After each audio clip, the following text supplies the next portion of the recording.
When Hollywood legend Clint Eastwood walked into a small restaurant in Birmingham, Alabama in 1967, everyone froze. The famous movie star had just entered a place with a big sign in the window that read, "Blacks Only." Inside, Mama Rose Jenkins, the owner, stared at this white man standing in her doorway. Her hands were shaking, not with fear, but with anger. This was her safe place, the one restaurant where black people could eat without being called names or treated badly. "You need to leave," Mama Rose said quietly. But Clint didn't move. Instead, he reached slowly into his jacket pocket. Everyone in the restaurant tensed up. What was he doing? Was this some kind of trouble? Then Clint pulled out an old photograph and placed it on the counter. When Mama Rose looked at that picture, her hand flew to her mouth, her eyes filled with tears. "Where did you get this?" she whispered. The photograph showed her son, Marcus, a young soldier, standing with his arm around Clint Eastwood. Both men were smiling like brothers. But what Clint said next would change everything. He had a message from Marcus, a message that Marcus made him promise to deliver in person, a message about why Mama Rose's restaurant was the most important place in Birmingham. And hidden in Clint's pocket was something else, something that would shock Mama Rose so much she could barely stand, something worth more money than she'd seen in her entire life. But before Clint could explain, the restaurant door burst open. 3 police officers stormed inside, pointing at Clint. "Mr. Eastwood, you need to come with us right now," the lead officer demanded. What happened next shocked the entire city of Birmingham and eventually made headlines across America. Watch this whole video to find out what Clint Eastwood did that left everyone speechless, what Marcus's secret message said, and how one small restaurant started a revolution that changed thousands of lives forever. The Alabama sun beat down on Highway 78 like a hammer on an anvil. It was July 1967, and the heat made the asphalt shimmer like water. Clint Eastwood wiped sweat from his forehead as he drove his rented Chevrolet through the outskirts of Birmingham. His white shirt stuck to his back, and his throat felt like sandpaper. He had been driving for 3 hours since leaving the film set in Atlanta. The director had given everyone a week off, and Clint needed to get away. Away from the cameras, away from the fake gunshots and scripted heroes. He needed something real. But mostly, he needed food. His stomach growled as he passed through a neighborhood he didn't recognize. The houses here were smaller than the ones downtown. Porches sagged, paint peeled in the heat. Children played in yards with dirt instead of grass. This was the black section of Birmingham, though no signs announced it. Everyone just knew. Clint slowed his car when he spotted a small building on the corner. It was painted light blue, with white trim around the windows. A hand-painted sign hung above the door. "Mama Rose's Kitchen." Beneath it, another sign in bold letters, "Blacks Only." Clint pulled to the curb and turned off the engine. Through the window, he could see people inside, eating and talking. The smell of fried chicken drifted through his open car window, making his mouth water. His stomach growled again, louder this time. He knew what that sign meant. He understood the rules of the South, even though he was from California. White people had their restaurants. Black people had theirs. Lines were drawn, and crossing them meant trouble. But Clint thought about the promise he had made. The promise to a young soldier who had saved his life. The promise that brought him to Birmingham in the first place. He reached into his jacket pocket and felt the photograph there. His fingers traced its worn edges. Then he opened his car door and stepped into the burning heat. The walk to the restaurant door felt longer than it was. 20 steps, maybe 30. But each one felt heavy, like walking through deep water. Not because he was afraid. Clint Eastwood had faced many things in his life, but this was different. This mattered. His hand touched the door handle. It was warm from the sun. He could turn around. He could drive to another restaurant. No one would know. No one except him. He pushed the door open. The little bell above the door jingled cheerfully. Then everything stopped. Conversations died mid-sentence. Forks froze halfway to mouths. A woman's laugh cut off like someone had flipped a switch. Every person in Mama Rose's kitchen turned to stare at the white man standing in their doorway. There were maybe 20 people inside, working men in factory clothes, women in nurse uniforms, an elderly man with silver hair reading a newspaper, 2 teenage boys sharing a plate of cornbread, all of them frozen, watching him. The restaurant was small but clean. Red-checked tablecloths covered 6 tables. Pictures of Dr. Martin Luther King Jr. and President Kennedy hung on the walls. A jukebox in the corner sat silent now. The smell of frying chicken, collard greens, and fresh biscuits filled the air. Behind the counter stood a black woman in her 50s. She wore a white apron over a yellow dress. Her hair was pulled back in a neat bun. Her face was strong, with high cheekbones, and eyes that had seen too much pain. This had to be Mama Rose. Her hands, which had been cutting a peach pie, stopped moving. The knife hovered in the air. Her eyes locked onto Clint's face, and her expression hardened like concrete setting in the sun. No one moved. No one spoke. The only sound was the ceiling fan squeaking as it turned, pushing hot air in lazy circles. Clint took off his sunglasses. He wanted her to see his eyes. He wanted her to know he came in peace. "Ma'am," he said quietly, his voice carrying in the silent room.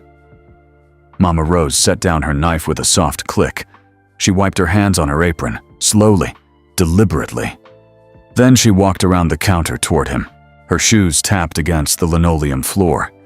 Tap, tap, tap. She stopped 3 feet away from him. Up close, Clint could see the strength in her face.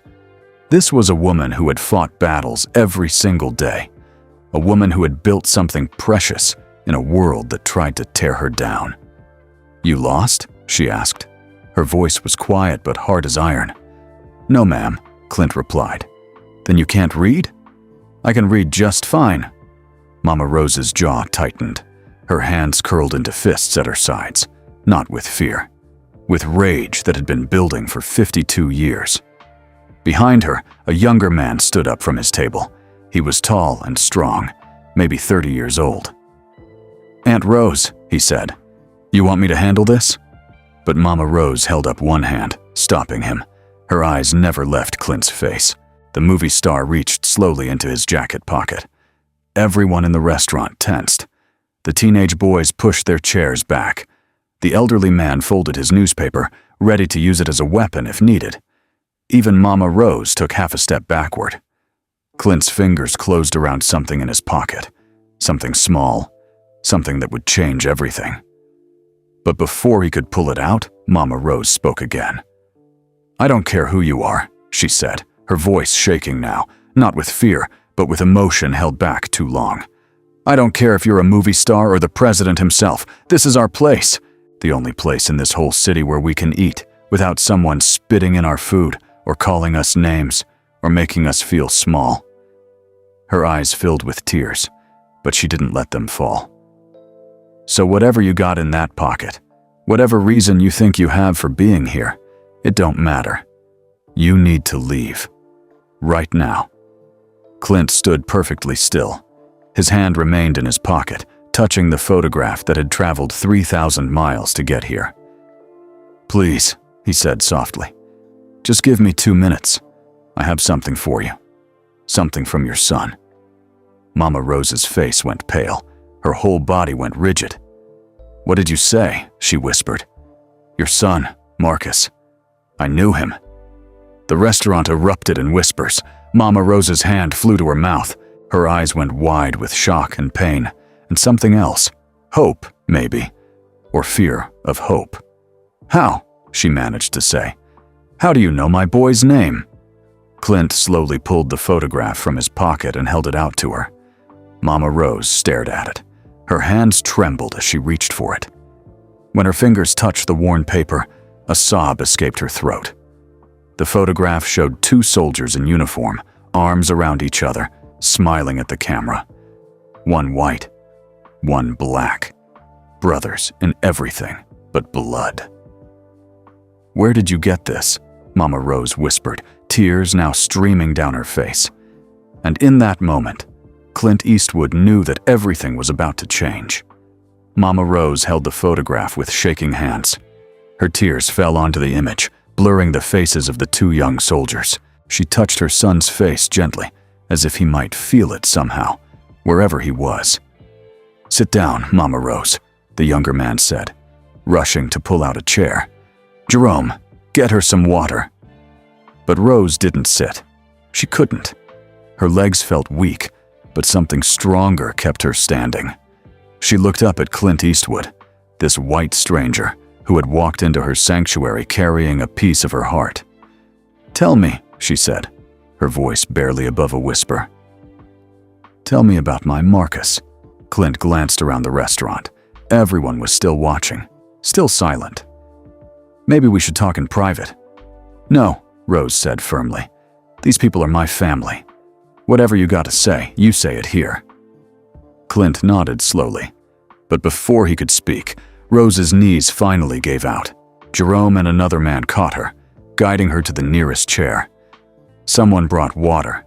Someone else brought a clean napkin for her tears. "First," Clint said quietly, "I need to tell you something else. Something you need to understand before I explain how I knew Marcus." Rose looked up at him, her eyes red but fierce. "What?" "I need to tell you why this restaurant exists. I need to tell you your own story. Because Marcus told it to me, and he made me promise to remember every word." Rose's face showed confusion. "I know my own story. But I need to tell it," Clint said. "Marcus made me promise. He said if I ever came here, I had to prove I understood, that I really listened." The restaurant remained silent. Even the ceiling fan seemed to squeak more quietly, as if trying to hear. Clint took a deep breath and began. "5 years ago," Clint said, "you worked at Preston's Diner downtown. You'd worked there for 8 years. You were the best cook in Birmingham. People came from 3 counties away just to taste your fried chicken and peach cobbler." Rose's eyes widened. How did this stranger know these things? "But you had to use the back entrance," Clint continued. "Every single day for 8 years, you walked past the front door and went around to the alley. You cooked food that white people praised, but you couldn't sit at the tables. You couldn't drink from the fountain. You had to eat your lunch standing in the kitchen, away from everyone else." The other customers nodded. They knew this story. They had lived versions of it themselves. "Marcus told me about the day everything changed," Clint said. "It was a Tuesday afternoon in June. You were working the lunch shift." Rose closed her eyes, remembering. The memory was sharp as broken glass. 5 years earlier, June 1962, us had been frying chicken since 6 that morning. The heat from the stove mixed with the Alabama summer made the kitchen feel like the inside of an oven. Sweat ran down her face, but she didn't stop. She never stopped. That's why Mr. Preston kept her employed, even though he complained about it to his white customers. "Best cook in Birmingham," he'd say, even if she is colored. At 2 o'clock, Rose heard the bell above the front door jingle. Then she heard a voice that made her heart jump. "Mama?" Marcus, her 16-year-old son, tall and strong, wearing the white shirt she'd ironed that morning. He'd just finished his shift at the grocery store and had come to walk her home, like he did every Tuesday. But Marcus made a mistake. He was young and tired and thirsty. He forgot, just for a moment, where he was. He walked up to the counter and asked the waitress for a glass of water. The restaurant went quiet. White customers stared. The waitress's face turned red. "Boy," she said loudly, "you know you can't be served here." Marcus blinked, suddenly remembering. "I'm sorry. I just wanted—" "I don't care what you wanted," Mr. Preston said, coming out from behind the counter. He was a big man with a red face and mean eyes. "You read the signs? This is a white establishment." "He's my son," Rose said, rushing out from the kitchen. "He didn't mean nothing. He's just here to walk me home." "Then he can wait outside," Preston said. "It's 98 degrees outside," Rose said. "Please, just one glass of water." Preston's eyes narrowed. "You questioning me, Rose?" Rose's mouth went dry. She knew that tone. It meant danger. "No, sir. I'm sorry. Marcus, go wait outside." But Marcus was young, too young to swallow his pride completely. "I just asked for water," he said. "I didn't do nothing wrong." That's when Preston picked up the phone.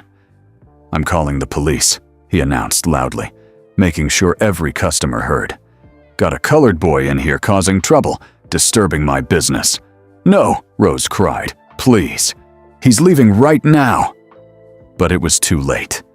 10 minutes later, 2 police officers arrived. They grabbed Marcus by the arms and dragged him toward the door. "He didn't do nothing," Rose screamed, following them. "Please, he's a good boy. He just asked for water." One officer turned to her. "You want to go to jail too, Auntie?" Rose stopped at the doorway.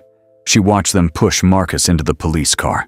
She watched her son look back at her through the window, his eyes full of confusion and fear and shame. Marcus spent 3 days in jail for disturbing the peace and trespassing. When he came home, he wouldn't talk to Rose. He wouldn't eat her food. He was different. Something had broken inside him. A week later, Rose walked into Preston's diner for her morning shift. She cooked breakfast for 50 customers. She made her famous biscuits and gravy. She fried eggs and bacon until her arms ached. Then at 10 o'clock, she took off her apron, folded it neatly, and placed it on the counter. "I quit," she told Mr. Preston. He laughed. "You'll be back. No colored woman in Birmingham makes what I pay you." "No, sir," Rose said quietly. "I won't be back. Ever." She walked out the front door. For the first time in 8 years, Rose Jenkins walked through the front door of Preston's diner. Clint paused in his storytelling. Rose was crying openly now, but she nodded for him to continue.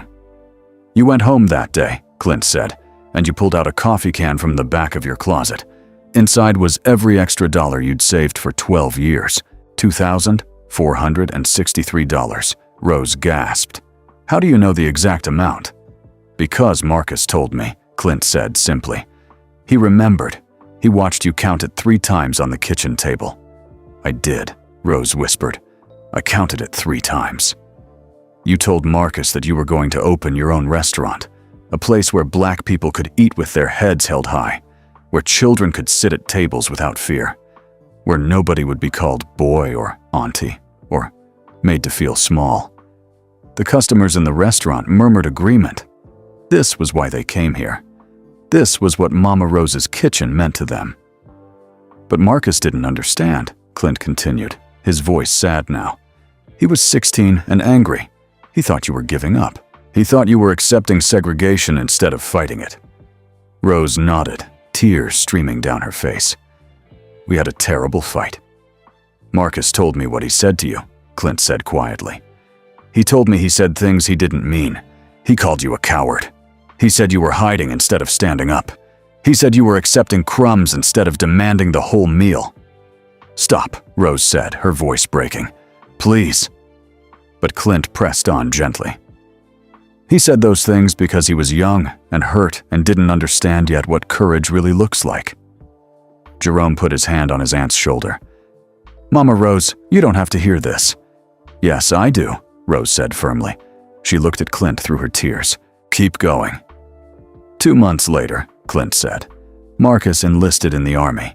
He was only 16, but he lied about his age. He left Birmingham without saying goodbye properly, without telling you he was sorry, without telling you he loved you. Rose sobbed. "That was 3 years ago. I haven't seen my boy since. He sends letters sometimes, but they're short.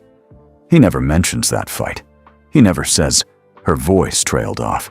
"He never says he was wrong," Clint finished for her. Rose nodded, unable to speak. Clint knelt down beside her chair so they were at eye level. "But he was wrong, Mrs. Jenkins, and he knows it now. That's why I'm here." Rose looked into Clint Eastwood's eyes and saw something she didn't expect. She saw tears. This famous white man, this movie star, was crying for her pain. "Where is my son?" she asked, her voice shaking. "Is he alive? Is he hurt? Why didn't he come himself?" Clint stood up slowly. "That's what I came to tell you. But it's a longer story, and I think you need to sit with this for a minute first." No, Rose said, standing up despite her shaking legs. No more waiting. No more wondering. You tell me right now. Where is Marcus? The restaurant held its breath. Everyone leaned forward. Even the teenage boys had forgotten their cornbread. Clint reached into his pocket again and pulled out an envelope. It was worn and wrinkled, addressed to Mama Rose Jenkins in handwriting she recognized instantly. Marcus's handwriting. He's alive, Clint said. But there's more to the story, more you need to understand about how we met, about what happened, about why he couldn't come himself. Rose took the envelope with trembling hands, but she didn't open it. Not yet. Tell me everything, she said. From the beginning. Don't leave nothing out. Clint nodded. Can I sit down? For the first time, Rose smiled through her tears. It was a small smile, sad and hopeful at the same time. Jerome, she called out, get this man a chair and bring him some sweet tea. Yes, ma'am, Jerome said. As Clint sat down at the counter, Mama Rose lowered herself back into her chair. The envelope from Marcus sat in her lap, unopened. Whatever was inside would have to wait just a little longer. The other customers pulled their chairs closer. They wanted to hear this story too. They needed to hear it. And Clint Eastwood, the movie star from California, who had walked into a blacks-only restaurant in Birmingham, Alabama, began to tell the truth about courage, about friendship, and about a young soldier who taught him what real heroism looks like. But none of them knew what was about to happen next. None of them knew that in exactly 7 minutes, 3 police cars would pull up outside, and everything would change again. Jerome placed a tall glass of sweet tea in front of Clint. The ice clinked against the glass, the only sound in the silent restaurant. Clint took a sip and nodded his thanks. It started 18 months ago, Clint began. I was filming a war movie in California. The director wanted it to feel real, so he hired actual soldiers as extras and consultants. Men who had served in Korea and Vietnam. Men who knew what real combat looked like. Rose leaned forward, her hands gripping the envelope in her lap. Marcus was one of those soldiers, Clint continued. He was on leave from Vietnam, and he needed the money. $20 a day to stand around in uniform and tell us actors how we were getting everything wrong. A few people in the restaurant chuckled softly. They could imagine Marcus doing that. The first time I met him, Clint said, I was practicing a scene where I had to look brave under fire. I thought I was doing pretty good. Then Marcus walked up to me and said, Mr. Eastwood, with all respect, that ain't what scared looks like. That's what acting looks like. Rose smiled despite her tears. That sounds like my boy. He was right, Clint said. So I asked him to teach me. We spent hours together. He told me what real fear feels like, what real courage looks like. And in between takes, we talked. About life, about California and Alabama, about his mama who owned a restaurant. Rose's breath caught. He talked about me? All the time, Clint said. He told me about this place, about how you built it with your own hands and your own money, about how it became more than just a restaurant. It became a... Suddenly, the door burst open. Everyone jumped. Jerome stood up so fast his chair fell backward with a crash. 3 white police officers stood in the doorway. The lead officer was tall and heavy, with a thick mustache and cold blue eyes. His name tag read Dixon. Behind him stood 2 younger officers, their hands resting on their nightsticks. The temperature in the room seemed to drop 20 degrees. Well, Sergeant Dixon said slowly, his eyes scanning the restaurant. Got a call about a disturbance. White man causing trouble in a colored establishment. There's no trouble here, Rose said quickly, standing up. This is a private conversation. Dixon's eyes locked onto Clint. Recognition flashed across his face. Hold on now. Ain't you that movie star? Clint Eastwood? Clint stood slowly, his face calm.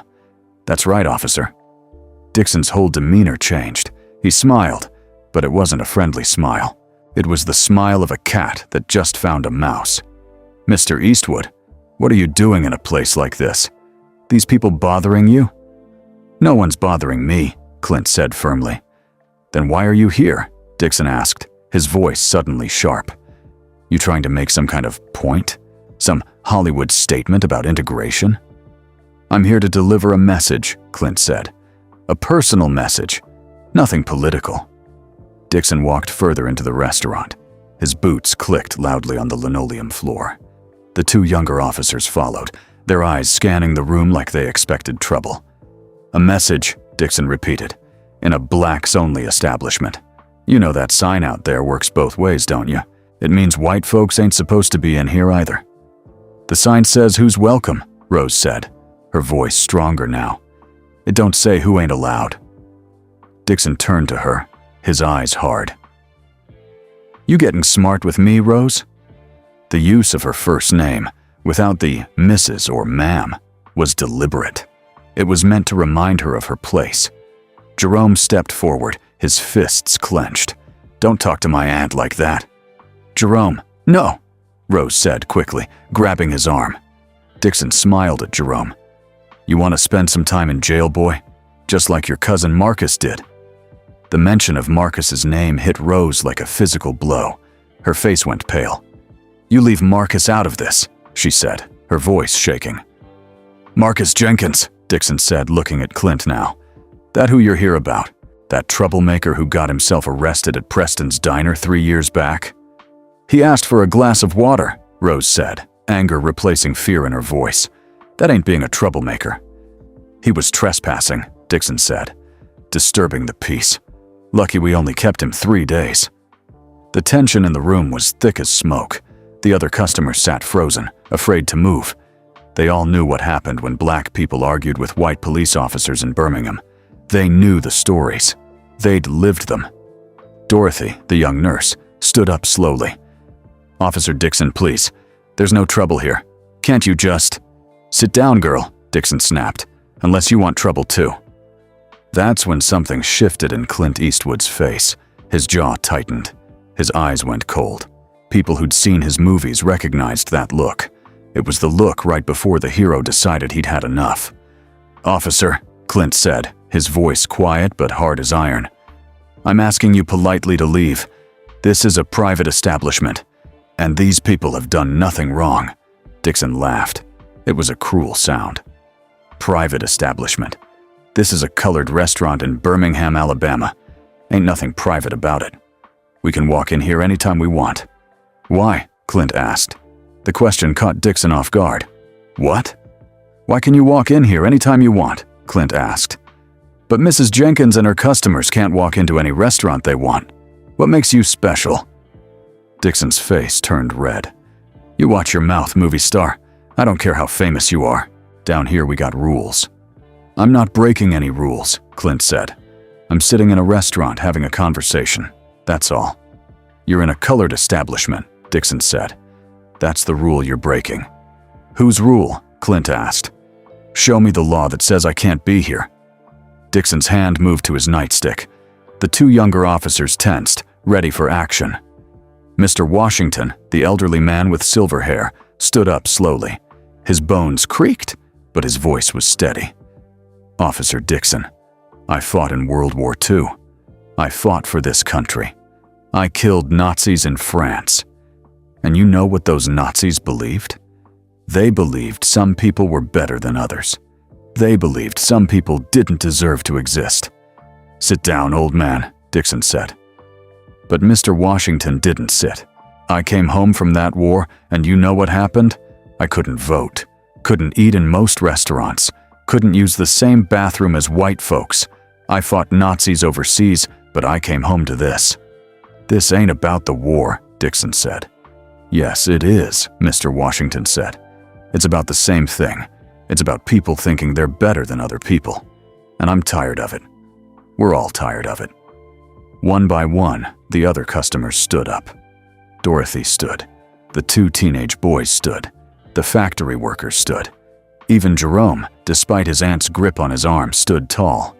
They didn't say anything. They just stood. A silent wall between the police and Clint Eastwood. Dixon's face went from red to purple. You people are making a big mistake. No, Rose said, standing now too. The mistake was 3 years ago when you arrested my son for being thirsty. The mistake was every day for the last 100 years when you treated us like we weren't human. The mistake is thinking you can walk into our place and make us feel small." "Your place?" Dixon laughed. "You think you own something? You think you got rights?" "Yes," Rose said simply. "I do." Dixon pulled out his nightstick. The two younger officers did the same. The situation was seconds away from exploding into violence. That's when Clint Eastwood did something no one expected. He sat down. Right there at the counter, Clint Eastwood sat down on a stool, picked up his sweet tea, and took a long, slow drink. "What are you doing?" Dixon demanded. "I'm sitting," Clint said calmly. "I'm having my tea, and I'm not leaving until Mrs. Jenkins answers my question." "What question?" Clint looked at Rose. "I asked her if she wanted to hear the rest of the story about her son. I haven't finished yet, so I'm staying." Dixon moved toward him, nightstick raised. "You're coming with us, right now." But Jerome stepped between them. "If you arrest him, you arrest all of us." Dorothy moved to stand beside Jerome. "That's right." The two teenage boys, whose names were Timothy and Charles, moved forward too. "We all staying?" One by one, every customer in Mama Rose's kitchen moved to form a protective circle around Clint Eastwood. They locked arms. They stood firm. Mr. Washington began to hum. It was a low, deep sound, a freedom song. Others joined in. The humming grew louder, stronger, filling the small restaurant with power that had nothing to do with muscles or weapons. Dixon looked around at the faces surrounding him, young and old, men and women, all of them unafraid now, all of them united. "This isn't over," Dixon said, backing toward the door. "You people just made a big mistake, a real big mistake." "Officer Dixon," Rose said clearly, "the only mistake would be if you stay here one more minute. This is our home, and you're not welcome." Dixon pointed his nightstick at Clint. "You're making enemies, movie star. Powerful enemies." "I'm making friends," Clint said, looking around at the people protecting him. "Real friends." Dixon and his two officers backed out the door. But before leaving, Dixon turned one more time. "This won't be forgotten, Rose. You just put a target on your back, on all your backs."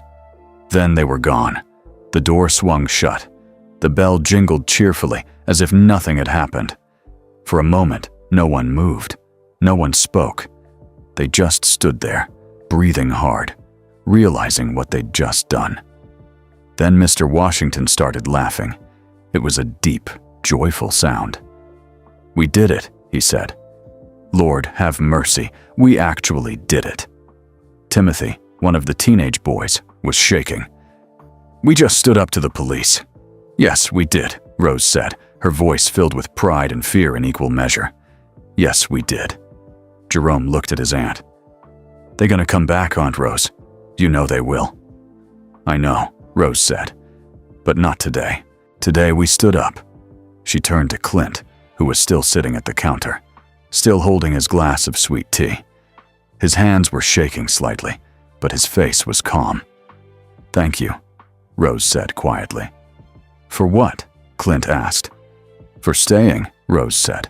"For not running when the police came. For not letting them take you away safe while we paid the price." Clint set down his glass. "Mrs. Jenkins, I came here to deliver a message from your son. I'm not leaving until I finish." Rose sat down beside him. The envelope from Marcus was still in her lap, slightly crumpled now from being gripped so tightly. "Then finish," she said. "Tell me about my boy. Tell me everything." The other customers slowly returned to their seats, but they sat closer now, pulled together by what they'd just experienced. They'd stood up to the police. They'd protected a white man in their space. They'd claimed their dignity, and it felt like sunlight breaking through storm clouds. Clint took a deep breath. "Where was I?" "You were talking about meeting Marcus," Rose said. "About him teaching you what courage looks like." "Right," Clint said. "But I need to tell you about the day everything changed. The day Marcus saved my life." Rose's breath caught. "Saved your life?" "Yes, ma'am," Clint said. "It was during filming. There was an accident. A stunt went wrong. And if Marcus hadn't been there..." His voice trailed off. "What happened?" Rose whispered. Outside, a car engine started. Through the window, they could see Dixon's police car pulling away slowly. But everyone knew he'd be back. This wasn't over. But for now, in this small blue restaurant with its blacks only sign, there was only the story. The truth about Marcus Jenkins, about courage, about the moment when a young black soldier became a hero. Clint Eastwood began to speak, and the whole restaurant leaned in to listen. None of them knew that the envelope in Rose's lap contained more than just a letter. None of them knew that Marcus's message would change everything. And none of them knew that outside, someone was watching. Someone who would make sure that what happened today in Mama Rose's kitchen would spread across Birmingham like wildfire. For better or worse, everything was about to change. Clint wrapped both hands around his glass of sweet tea. The condensation made his palms wet, but he needed something to hold on to. Some memories were harder to tell than others. "It was October of last year," Clint began. "We were filming a battle scene. Lots of explosions, gunfire effects, soldiers running across a field. The director wanted it to look real, so we used real charges. Small explosives buried in the ground that would go off on cue." Rose's hands tightened on the envelope. She could picture it. Her Marcus running through fake gunfire, pretending to be in a war he'd already survived for real. "I was supposed to run from point A to point B," Clint continued. "Simple stuff. I'd done it 100 times before, but someone made a mistake. One of the charges was buried in the wrong place. It was right in my path, and no one told me." Jerome leaned forward. "What happened?" "I started running," Clint said. "I was about halfway across the field when I heard Marcus yelling. He was standing off to the side with the other military consultants. But suddenly he broke away from the group and ran onto the set, right into the middle of filming."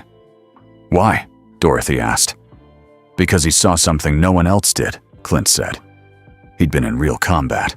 He knew what buried charges looked like, how the dirt settled differently.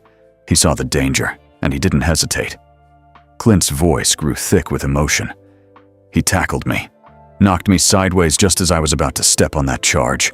We both hit the ground hard, maybe 6 feet from where I'd been running." Rose's hand went to her mouth. "Then the charge exploded," Clint said quietly. The restaurant was so silent you could hear hearts beating. "The blast was big," Clint continued. "Bigger than it should have been. Someone had made another mistake, used too much explosive. If I'd been standing where I was supposed to be, it would have killed me. No question." "But Marcus saved you," Mr. Washington said. "He saved me," Clint confirmed. "But the explosion still caught us. We were close enough that the force threw us another 10 feet. I got knocked unconscious for a minute. When I came to, Marcus was lying next to me." Rose made a sound like a wounded animal. "No, please, no!" "He was alive," Clint said quickly. "He was alive, Mrs. Jenkins. But he was hurt. The explosion had sent shrapnel into his back and legs.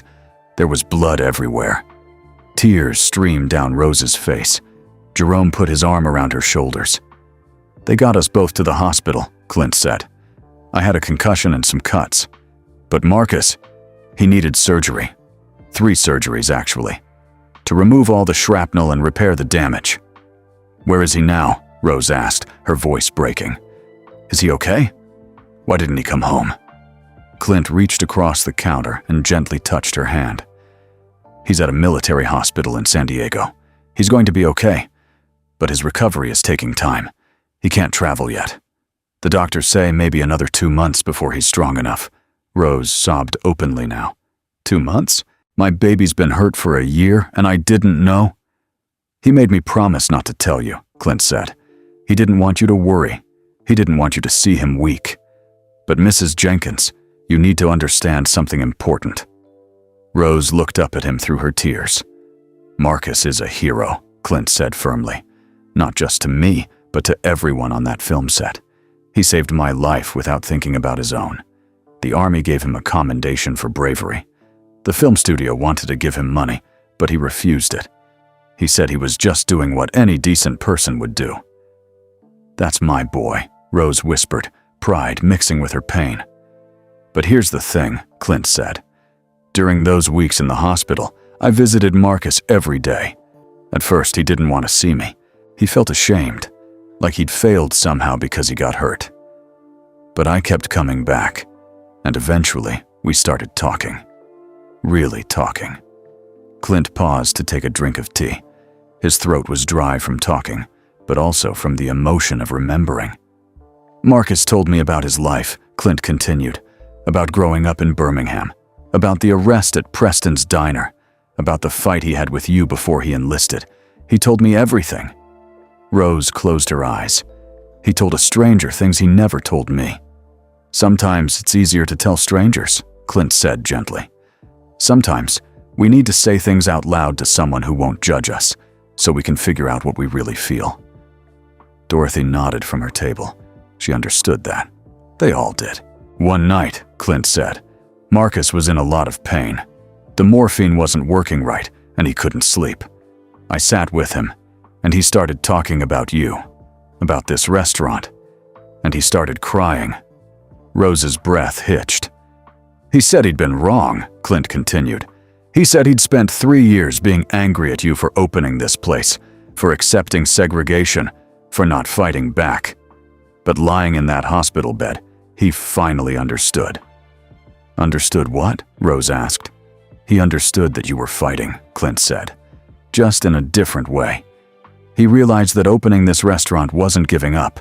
It was claiming something, creating a space where your people could exist with dignity, where they could be safe and seen and valued." Clint's voice grew stronger. "Marcus told me about watching you count that money 3 times on the kitchen table.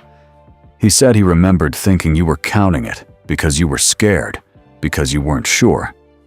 But now he understood you were counting it because it was sacred, because every dollar represented a day of hard work, a day of swallowing pride, a day of enduring insults, and you were turning all that pain into something beautiful." The customers in the restaurant wiped their eyes. This was their story too. This was why they came here. This was what Mama Rose's kitchen meant. "Marcus said he'd called you a coward," Clint continued, his voice thick now. "But he realized you were the bravest person he knew, because it takes courage to fight with your fists, but it takes more courage to build something with your hands." Rose was shaking with sobs. Jerome held her tight, his own face wet with tears. "He wanted to tell you himself," Clint said. "He wanted to come home and say these things face to face. But the doctors said it would be months before he could travel. And Marcus was afraid. Afraid you'd die before he got the chance. Afraid you'd never know he understood. Afraid you'd never know he was sorry." "I'm not dying," Rose said through her tears. "I know," Clint said. "But fear doesn't always make sense. So Marcus made me promise something. He made me swear on my life that if I ever came anywhere near Birmingham, I would stop at this restaurant. I would tell you the story. I would make sure you knew the truth." "What truth?" Rose asked. Clint stood up. He looked around at all the faces watching him. Jerome, Dorothy, Mr. Washington, Timothy, Charles, all the others. He looked at the pictures on the walls, the red-checked tablecloths, the hand-painted sign visible through the window. "The truth," Clint said, "is that this place matters. This restaurant, with its Blacks Only sign, is one of the most important places I've ever been.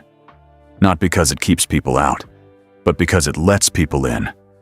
It lets them into a space where they're valued, where they're safe, where they can eat a meal without fear." He turned back to Rose. "Marcus wanted you to know that he understands that now. He wanted you to know that you didn't fail him. You taught him. You showed him what real courage looks like, and he's sorry. So sorry that he said otherwise." Rose stood on shaking legs. She walked around the counter and stood directly in front of Clint Eastwood. This white movie star who had driven hundreds of miles to deliver a message from her son, who had walked into her restaurant knowing he wasn't welcome, who had stayed when the police came, who had honored his promise to a young black soldier. "Thank you," she whispered. "Thank you for telling me. Thank you for visiting my boy. Thank you for caring." "Mrs. Jenkins," Clint said, "Marcus didn't just save my life that day. He taught me something. He taught me that heroism isn't what we put in movies. It's not about drawing faster or punching harder. It's about building something good in a bad world. It's about creating dignity where there was none. It's about people like you." Rose reached up and touched Clint's face gently, the way a mother touches a son. "You're a good man, Mr. Eastwood. My Marcus chose his friend well." Then she remembered the envelope in her hand. She'd been holding it so tightly that it was wrinkled and damp from her tears. "What's in here?" she asked. "What did Marcus write?" "I don't know," Clint said. "He sealed it before he gave it to me. He said it was private, just for you. But there's something else in there too. Something else he wanted you to have." Rose's hands trembled as she carefully opened the envelope. Inside was a letter, folded in thirds, written in Marcus's neat handwriting. But there was something else too, something that made her gasp. A check, made out to Mama Rose Jenkins for $15,000. Rose staggered backward. Jerome caught her. "That can't be real," she whispered. "That's impossible." "It's real," Clint said. "It's every dollar Marcus saved from his military pay. Every penny for 3 years. He wanted you to have it." "But why?" Rose asked, staring at the check like it might disappear. "Read the letter," Clint said gently. With shaking hands, Rose unfolded the letter. Jerome stood beside her, so he could read it too. The restaurant was silent as Rose's eyes moved across her son's words. The letter began, "Dear Mama." Rose read it silently at first, her lips moving, her tears falling onto the paper. Then she started reading it aloud, her voice breaking but determined to share her son's words with everyone who had stood with her today. "Dear Mama," Rose read, "by the time you read this, I hope I'm standing beside you. But if I'm not, I want you to know some things I should have said a long time ago." She paused, wiping her eyes, then continued. "I was wrong about everything. I was wrong about you being a coward. I was wrong about this restaurant. I was wrong to leave without saying goodbye properly. I was wrong to let 3 years pass without telling you I love you, and I'm proud of you." Jerome squeezed his aunt's shoulder as she read. "I joined the army because I was angry," Rose continued reading. "Angry at the world, angry at Birmingham, angry at you for not fighting the way I thought you should. But the army taught me something. It taught me that there are many ways to fight. And building something, creating something good in a world that doesn't want you to have anything, that's the hardest fight of all." Mr. Washington nodded, remembering his own fights, his own struggles. "This money is yours," Rose read through her tears. "Not to keep the restaurant the same, but to make it bigger, to make it better. Buy the building next door, add more tables, hire more people. Let our people eat like kings and queens. Let them feel what I feel when I think about you. Pride." Rose had to stop. Her voice was breaking too much. Dorothy brought her a glass of water. Rose drank it, then continued. "This is my investment in your dream, Mama," she read. "In our future. In the world I want to come home to. A world where places like your restaurant exist. Where people like us can build something beautiful and not have it torn down." The letter was almost done. Rose's voice grew steadier as she read the final lines. "I'm sorry for what I said 3 years ago. I'm sorry I left angry. I'm sorry I made you wait so long to hear these words. But I want you to know, I've always loved you. I've always been proud of you. You're the bravest person I know." Rose's voice dropped to a whisper for the last line. "Your son, Marcus. P.S. Mr. Eastwood is a good man, Mama. Trust him. He understands." Rose folded the letter carefully and held it against her heart. She looked at Clint through her tears. But before she could speak, the restaurant door opened again. Everyone tensed, expecting to see Sergeant Dixon returning with more police. But it wasn't the police. It was a young black woman, maybe 25 years old, holding a notebook and a camera. Behind her was a black man with a camera bag slung over his shoulder. "Mrs. Jenkins," the woman asked. "My name is Patricia Moore. I'm a reporter for the Birmingham World. Someone called our office and told us what happened here today. They said a famous movie star walked into your restaurant, and that the police came, and that you and your customers stood up to them." Rose stared at her. "Who called you?" "I did," Mr. Washington said quietly. "I slipped out the back door while you were reading the letter, used the payphone at the corner store, figured the world should know what happened here today." Patricia looked around the restaurant, her eyes taking in everything, the faces, the tension still hanging in the air, the sense that something important had occurred. "Is it true?" she asked. "Did you really stand up to Sergeant Dixon?" "We did," Jerome said proudly. Patricia pulled out her notebook. "Then I want to hear everything, every word, because this is the kind of story people need to hear, the kind of story that matters." Clint Eastwood looked at Mama Rose. "Do you want to tell it?" Rose looked around at her restaurant, at her customers who had become her family, at this white stranger who had become a friend, at the envelope containing her son's love and his life savings. "Yes," she said firmly. "Yes, I want to tell it. I want the whole world to know what happened here today. I want them to know about Marcus, and about this restaurant, and about standing up when you're scared and building something when the world says you can't." She looked at the check in her hand, $15,000 from her son. Then she looked at Clint. "Mr. Eastwood," she said, "you said Marcus saved your life. Well, you saved something too. You saved a mother's heart. You brought me my son's words when I needed them most." "It was my honor, Mrs. Jenkins," Clint said. But Rose wasn't finished. She held up the check. "This money," she said, "Marcus wanted me to use it to expand the restaurant, to make it bigger and better. And I will. But first I want to do something else." "What?" Jerome asked. Rose smiled through her tears. It was the first real smile anyone had seen on her face all day. "I want to frame this check," she said. "I want to hang it on that wall, right next to Dr. King and President Kennedy. I want everyone who comes here to see it, to see what my son gave me, to see what sacrifice looks like, to see what love looks like." She turned to Clint. "And I want to hang that photograph too. The one of you and Marcus together.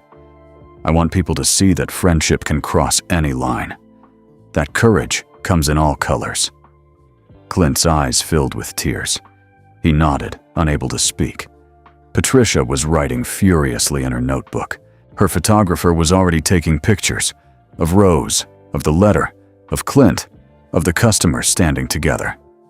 "This is going to be front page," Patricia said excitedly. "This story is going to change things." "I hope so," Rose said quietly. "Lord, I hope so." But none of them knew just how much things were about to change. None of them knew that Patricia's story would be picked up by newspapers across the country. None of them knew that what happened in Mama Rose's kitchen on this hot July day in 1967 would inspire others to stand up, to build, to claim their dignity. And none of them knew that Sergeant Dixon, sitting in his police car 3 blocks away, was making a phone call to people who would not let this incident pass quietly. The story was only beginning, and the real shock, the thing that would change everything, was still to come. Patricia Moore sat at one of the tables, her notebook open, her pen flying across the pages. Her photographer, a quiet man named Robert, moved around the restaurant taking pictures. The flashbulb popped again and again, capturing faces, moments, history. "Start from the beginning," Patricia said to Rose. "Tell me why you opened this restaurant." Rose sat down across from her. Clint stood behind Rose's chair, listening.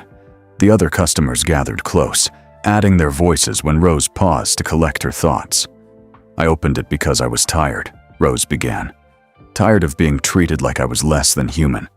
Tired of watching my son suffer for asking for water. Tired of cooking food I couldn't eat, serving people who wouldn't look me in the eye. Patricia's pen scratched across the paper. And the blacks only sign? That sign means we're safe here, Rose said firmly. It means we don't have to lower our eyes or watch our words. It means children can laugh without being told they're too loud. It means we exist just as we are without apology. Some people might say you're accepting segregation, Patricia said carefully.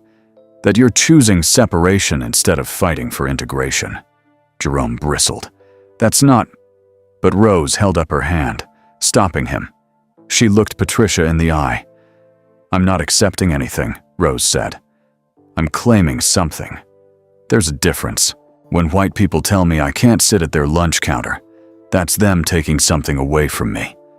When I create my own space, where I choose who's welcome, that's me taking something back. Patricia nodded, writing faster. That's powerful, Mrs. Jenkins. That's really powerful.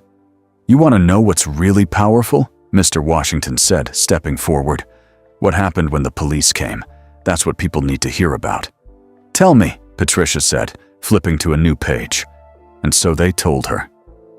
Jerome described how Sergeant Dixon burst through the door with his officers. Dorothy explained how they tried to make Clint leave, how they threatened everyone. Timothy and Charles, the two teenage boys, talked about how scared they were, but how they stood up anyway. We locked arms, Timothy said, his young voice proud. All of us. We made a circle around Mr. Eastwood, and we didn't move. Weren't you afraid? Patricia asked.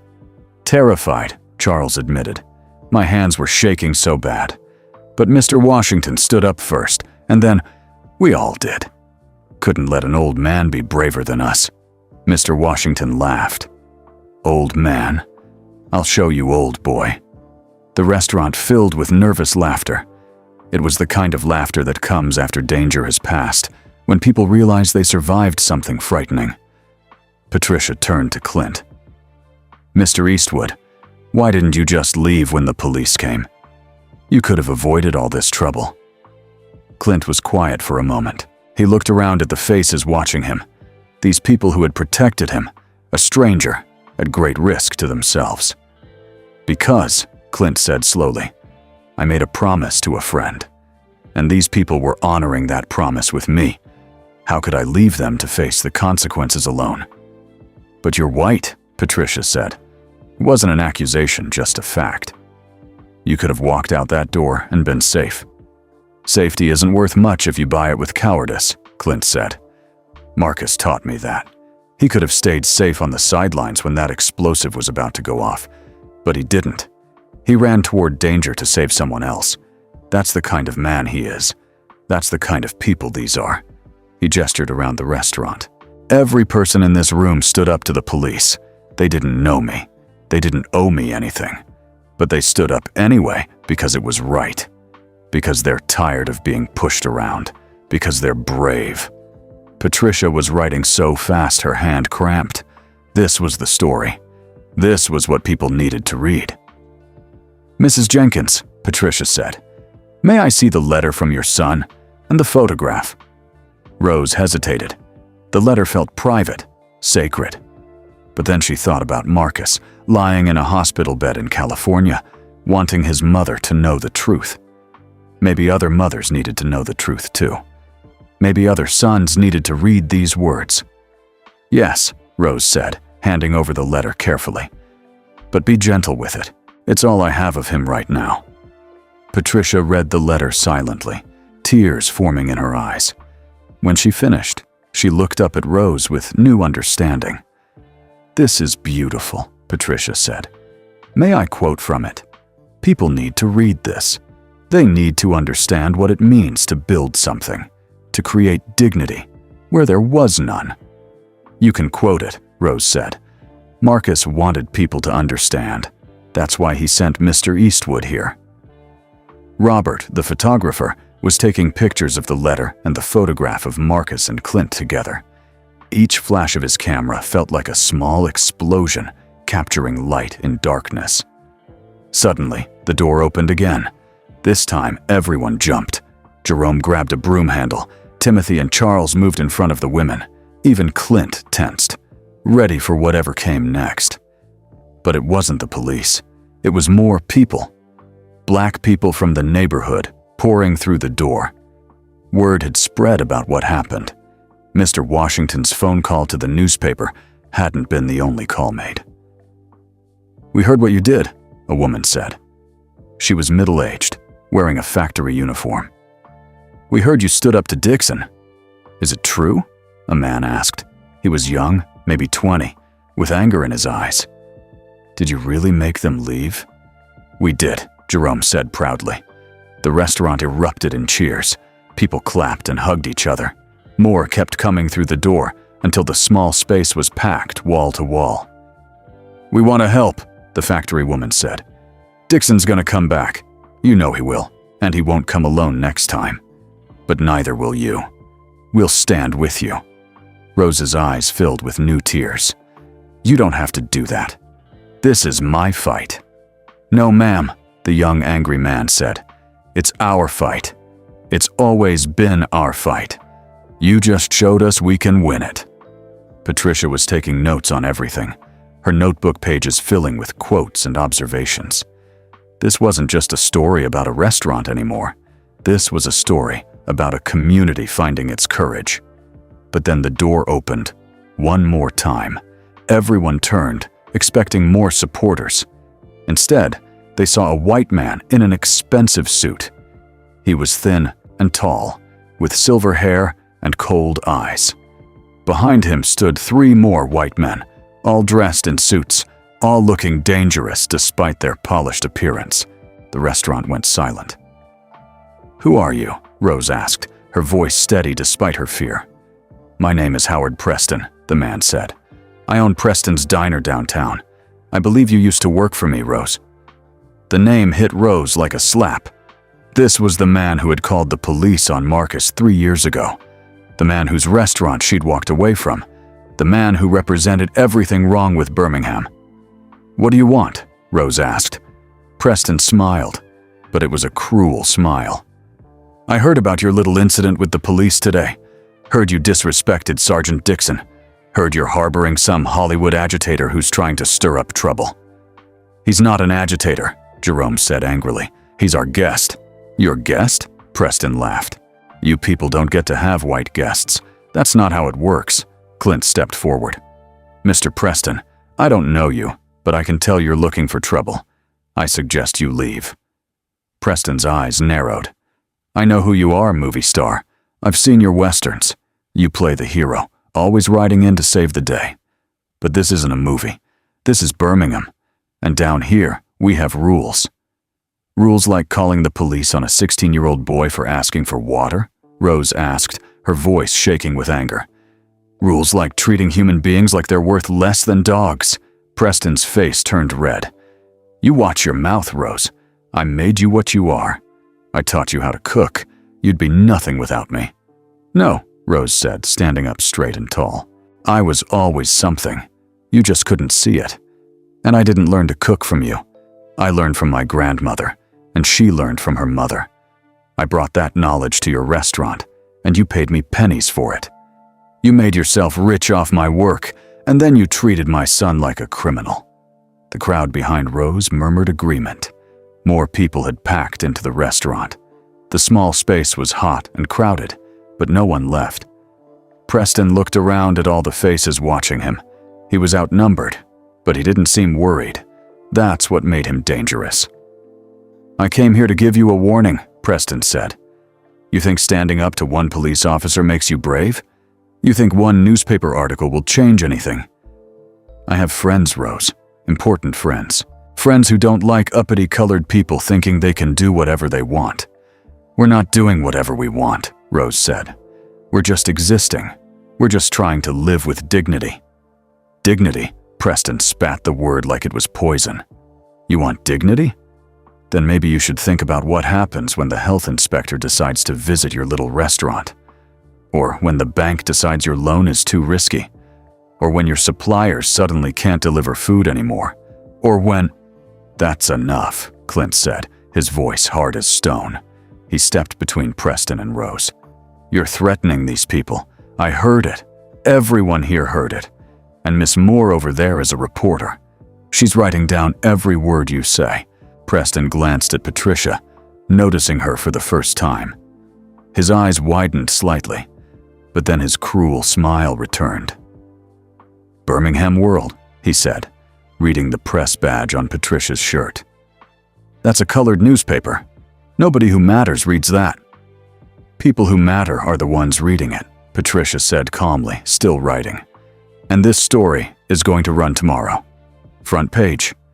About how you came here to threaten Mrs. Jenkins. About how you're trying to shut down her restaurant because she dared to stand up for herself."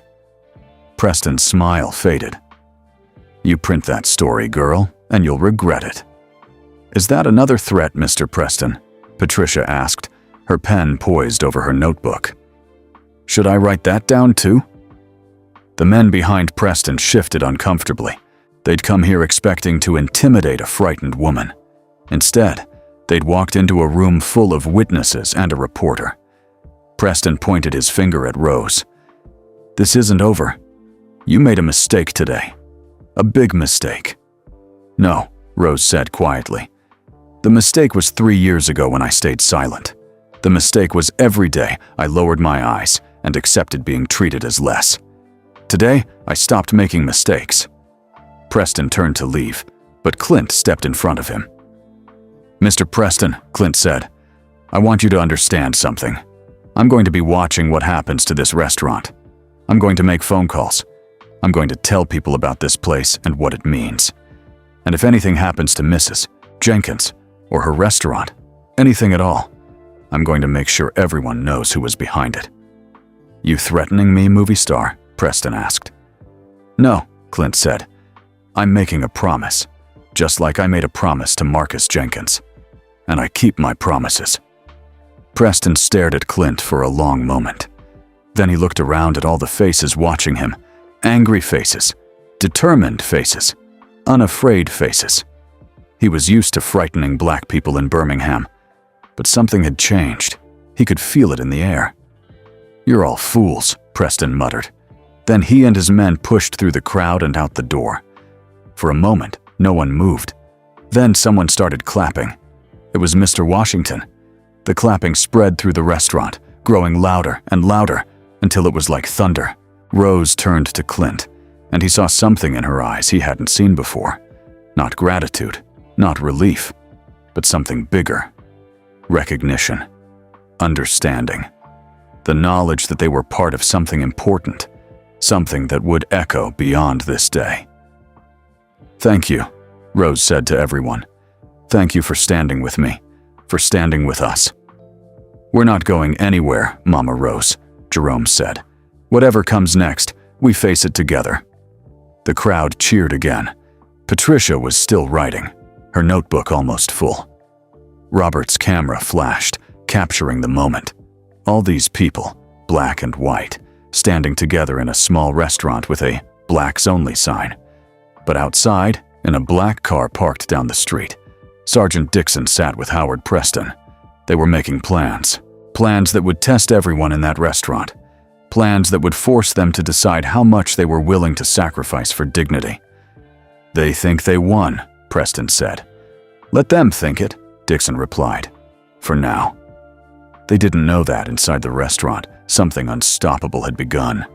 They didn't know that Rosa Parks had started with a single bus seat, that Martin Luther King had started with a single bus boycott, that great movements always began with small acts of courage. They didn't know that Mama Rose's kitchen had just become a symbol, a rallying point, a place where people could see that standing up was possible, that dignity could be claimed, that fear could be overcome. And they especially didn't know about the check still clutched in Rose's hand. $15,000 from a soldier who believed in his mother's dream. Money that would expand the restaurant, hire more people, feed more families, create more space for dignity. But there was something else. Something Clint hadn't told anyone yet. Something that would be revealed soon. Something that would shock them all and change everything one more time. because the check in Rose's hand wasn't for $15,000 anymore. When Clint had visited Marcus in the hospital, when Marcus had signed that check with shaking hands, the amount had been $15,000. But Clint Eastwood had added his own check to the envelope. He'd matched Marcus's gift dollar for dollar. The total was $30,000. He hadn't told Rose yet because he wanted her to read Marcus's letter first, to understand her son's love before she understood a stranger's respect. But soon, she would open the envelope completely. She would find the second check, and she would realize that courage and friendship had built something bigger than a restaurant. They had built hope, and hope, once built, is very hard to destroy. The crowd in Mama Rose's kitchen slowly began to thin as evening approached. People had jobs to get to, families to feed, lives that couldn't stop even for history. But they left differently than they'd arrived. They left standing taller, walking prouder, knowing they'd been part of something important. Patricia Moore finished her notes and stood up. "Mrs. Jenkins, this story will run tomorrow morning. Front page. I promise you that." "What will it say?" Rose asked nervously. Patricia smiled. "It will say that courage lives in Birmingham, that dignity can't be taken away, only given up, and that a mother's love and a son's sacrifice built something beautiful in a broken world." Rose hugged Patricia tightly. "Thank you. Thank you for listening. Thank you for caring." "It's my job to tell the truth," Patricia said. "And today, the truth is beautiful." Robert, the photographer, packed up his camera equipment. He'd taken 47 pictures, each one capturing a different moment of the day. The letter from Marcus, the photograph of the two soldiers, Rose's tears, Clint's steady presence, the crowd standing together. These images would appear in the newspaper, but they would also become part of something larger. History. Legacy. Proof that things had happened, that people had stood up. As Patricia and Robert left, Jerome locked the door behind them and flipped the sign to "Closed." The sun was setting outside, painting the Birmingham sky orange and pink. "Aunt Rose," Jerome said gently, "you should sit down. You've been standing all day." Rose nodded. She felt suddenly exhausted, like all the adrenaline that had kept her moving was draining away, leaving only tiredness behind. She sat at the counter, the envelope from Marcus still in her hands. Clint sat beside her. Dorothy brought them both fresh, sweet tea. Mr. Washington pulled up a chair. The few remaining people gathered close, a small family bound by what they'd experienced together. "There's something I need to tell you," Clint said to Rose. "Something about the money." Rose looked at the check in her hand. $15,000. More money than she'd ever seen in one place. Enough to expand the restaurant, to hire more staff, to buy better equipment, to make her dream bigger. "What about it?" Rose asked. Clint reached into his jacket pocket one more time. He pulled out another envelope, thinner than the first. He handed it to Rose. "Open it," he said quietly. Rose's hands shook as she opened the envelope. Inside was another check.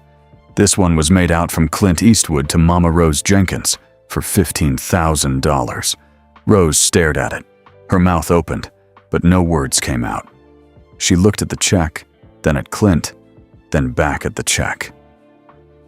"I don't understand," she finally whispered. "Marcus gave you $15,000, Clint said. "I'm giving you $15,000. That makes $30,000 total." Rose's hands began to shake so badly that Jerome had to take the check before she dropped it. He looked at it, his eyes going wide. $30,000, Jerome breathed. That's impossible, Rose said. "Mr. Eastwood, I can't accept this. This is too much. This is payment," Clint interrupted gently. "Marcus saved my life. How do you put a price on that? How do you repay someone who gave up his own safety so you could live?" "But $30,000, Rose said, tears streaming down her face again. "That's more than most people make in 10 years. "It's not about the amount," Clint said. "It's about what it represents. Marcus told me this restaurant was important. He told me it was a place where people could exist, without fear, without shame. He told me it was his mother's way of fighting back, and I believe him. Clint looked around at the small restaurant, the worn tables, the faded paint, the pictures on the walls, the blacks only sign in the window. This place saved Marcus in a way, Clint continued, when he was lying in that hospital bed, in pain, afraid, angry at the world. He thought about this restaurant. He thought about you building something good, and it gave him hope. It gave him a reason to heal, to get better, to come home. Rose wiped her eyes with a napkin. He really said that? Every day, Clint confirmed.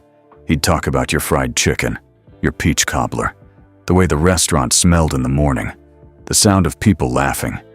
He'd close his eyes and describe it in such detail that I felt like I'd been here before today. Dorothy spoke up from her seat. Mrs. Rose, maybe this is meant to be. Maybe God sent Mr. Eastwood here for a reason. I don't know about God's plans, Clint said honestly, but I know Marcus made me promise. And I know that when I see something good in this world, something worth protecting, worth growing, I want to be part of it. Mr. Washington nodded slowly. The boy's right, Rose. This money isn't charity, it's investment. It's saying that what you built here matters, that it should grow, that more people should experience what we experience here every day. Rose looked at the two checks, one from her son, one from a stranger who'd become a friend. $30,000, enough to buy the building next door, enough to double the size of the restaurant, enough to hire 10 more people, maybe 20, enough to feed hundreds of families instead of dozens. What did you have in mind? Rose asked Clint. When you added your money to Marcus's, what did you imagine? Clint smiled. I imagined this place being so big that Dixon and Preston can't ignore it. I imagined it becoming famous, not just in Birmingham but everywhere. I imagined people driving from other cities just to eat here, just to see the restaurant that stood up, just to be part of something that matters. He leaned forward. But more than that, I imagined Marcus coming home from the hospital in a few months and walking through that door and seeing what his money helped create. Rose closed her eyes. She could see it too. The restaurant twice as big, more tables, more customers, young people working here, learning to cook, earning good money, families gathering on Sundays, children laughing without fear. A community space where dignity lived in every meal. The building next door is empty, Jerome said excitedly. Old Mrs. Patterson's dress shop. She closed it last year. We could knock down the wall between the buildings, add 20 more tables, build a bigger kitchen, maybe even add a stage for music on Friday nights. Music, Dorothy said dreamily. We could have jazz, blues, gospel on Sundays. We could hire more cooks, Rose said, getting excited now despite her tears. Train young people. Give them skills. Give them jobs that pay fair wages. We could have a children's menu, Timothy suggested. The teenage boy had been quiet for a while, but now his eyes were bright with ideas. Make it fun. Make kids excited to come here. We could cater events, Charles added. Weddings, church gatherings, birthday parties. Ideas flowed around the small restaurant like water finding its path. Everyone could see it now. Not just a restaurant, but a gathering place. A symbol. A statement that said, we exist. We matter. We're here to stay. But Rose held up her hand, quieting everyone. Before we plan anything, she said, I need to finish reading Marcus's letter. All of it. Everyone had heard her read the main part earlier, but Rose had stopped before the end. The envelope had contained more pages than just the letter. Now she pulled them out, 3 more handwritten pages in Marcus's neat script. He wrote more? Jerome asked. He wrote a lot more, Rose said, unfolding the pages carefully. I was too emotional to read it all before, but I need to read it now. I need to hear everything my son wanted to say. She cleared her throat and began to read aloud. Mama, I need to tell you about the day I finally understood. It was 3 months after the explosion. I was in physical therapy, learning to walk again without limping. My back hurt. My legs hurt. Everything hurt. And I was angry. Angry at myself for getting hurt. Angry at the world for being unfair. Angry at God for letting bad things happen to people trying to do good. Rose's voice trembled, but she continued. The therapist was a black woman named Janet. She was about your age, Mama. Firm but kind. She pushed me hard, made me work through pain I didn't think I could handle. One day, I asked her why she became a therapist. She said, because I got tired of watching our people suffer without help. I got tired of white hospitals turning us away. So I learned everything I could, and now I help our community. Rose paused, wiping her eyes. That's when it clicked, Mama. Janet didn't wait for white hospitals to accept her. She didn't wait for permission to help people. She just did it. She built her own practice. She created a space where black people could heal, just like you created a space where black people could eat. The restaurant was completely silent except for Rose's voice. I realized you weren't running away from the fight, Mama. You were fighting smarter. You were building instead of begging. You were creating instead of waiting. And that's harder. That takes more courage. Because when you build something, you're responsible for protecting it. When you create something, you're responsible for keeping it alive. Rose had to stop. Her tears were falling too fast. Dorothy handed her a tissue. Jerome squeezed her shoulder.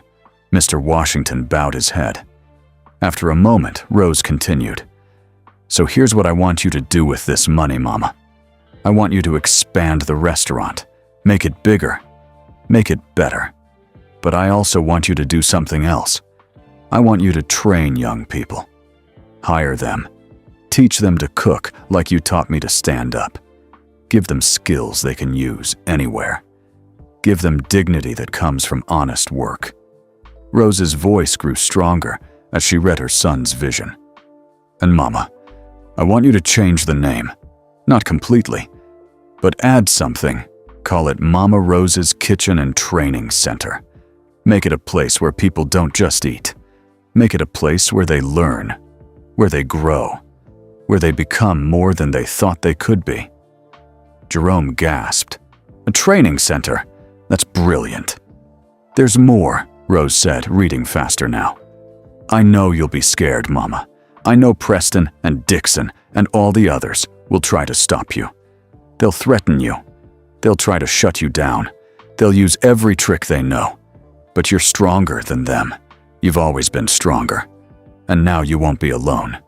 You'll have Mr. Eastwood watching out for you. You'll have the community behind you. You'll have me as soon as I can travel, coming home to stand beside you. Rose's voice broke completely on the last paragraph. I love you, Mama. I'm sorry I didn't say it enough. I'm sorry I left angry. I'm sorry I made you wait. But I'm saying it now. I love you. I'm proud of you. And I'm coming home. Wait for me. I'll be there soon. Your son, Marcus, has folded the letter carefully and held it against her heart. She couldn't speak, couldn't move, could only sit there and feel the weight of her son's love, his pride, his vision for their future. Clint broke the silence.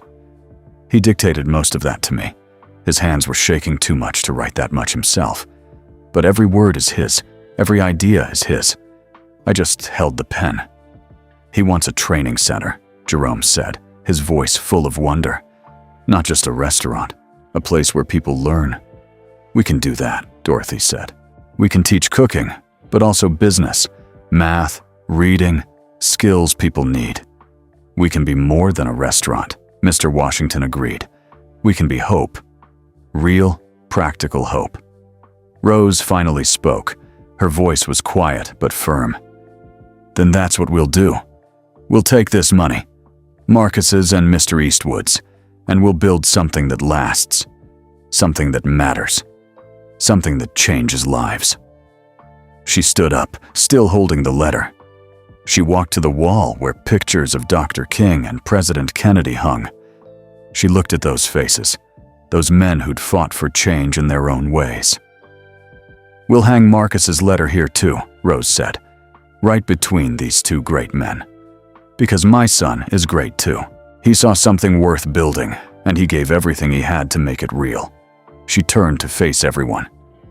"And we'll hang the photograph of Marcus and Mr. Eastwood, because friendship matters, because seeing past color matters, because choosing to stand together matters."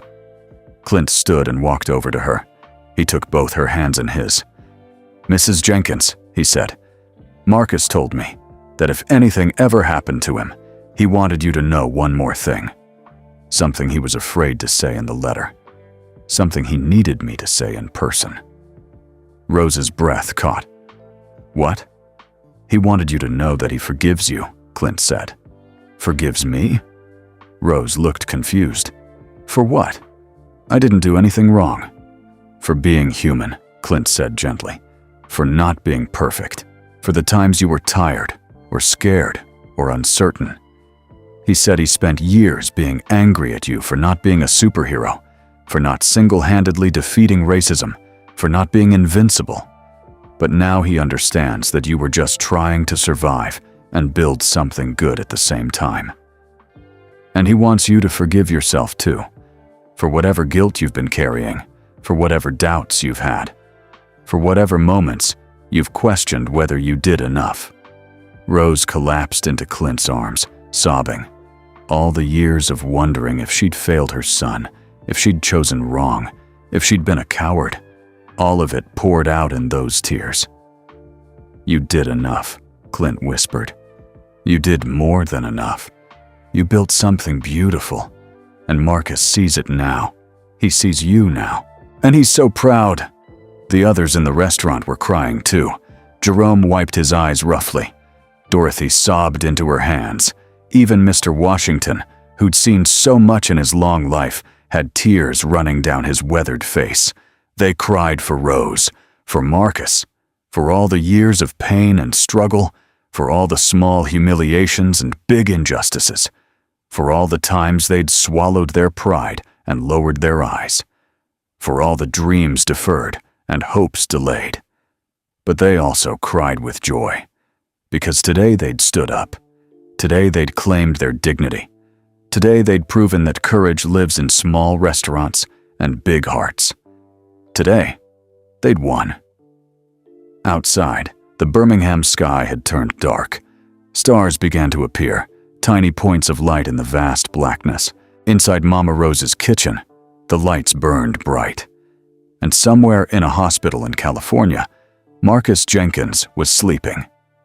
In his dreams, he walked through the door of his mother's restaurant. In his dreams, it was twice as big, filled with people laughing and eating and learning. In his dreams, his mother smiled at him with pride and forgiveness and love. In his dreams, he was home. And soon, very soon, those dreams would become real. But first, there was one more shock coming. One more revelation that would change everything one final time. One more truth that needed to be told.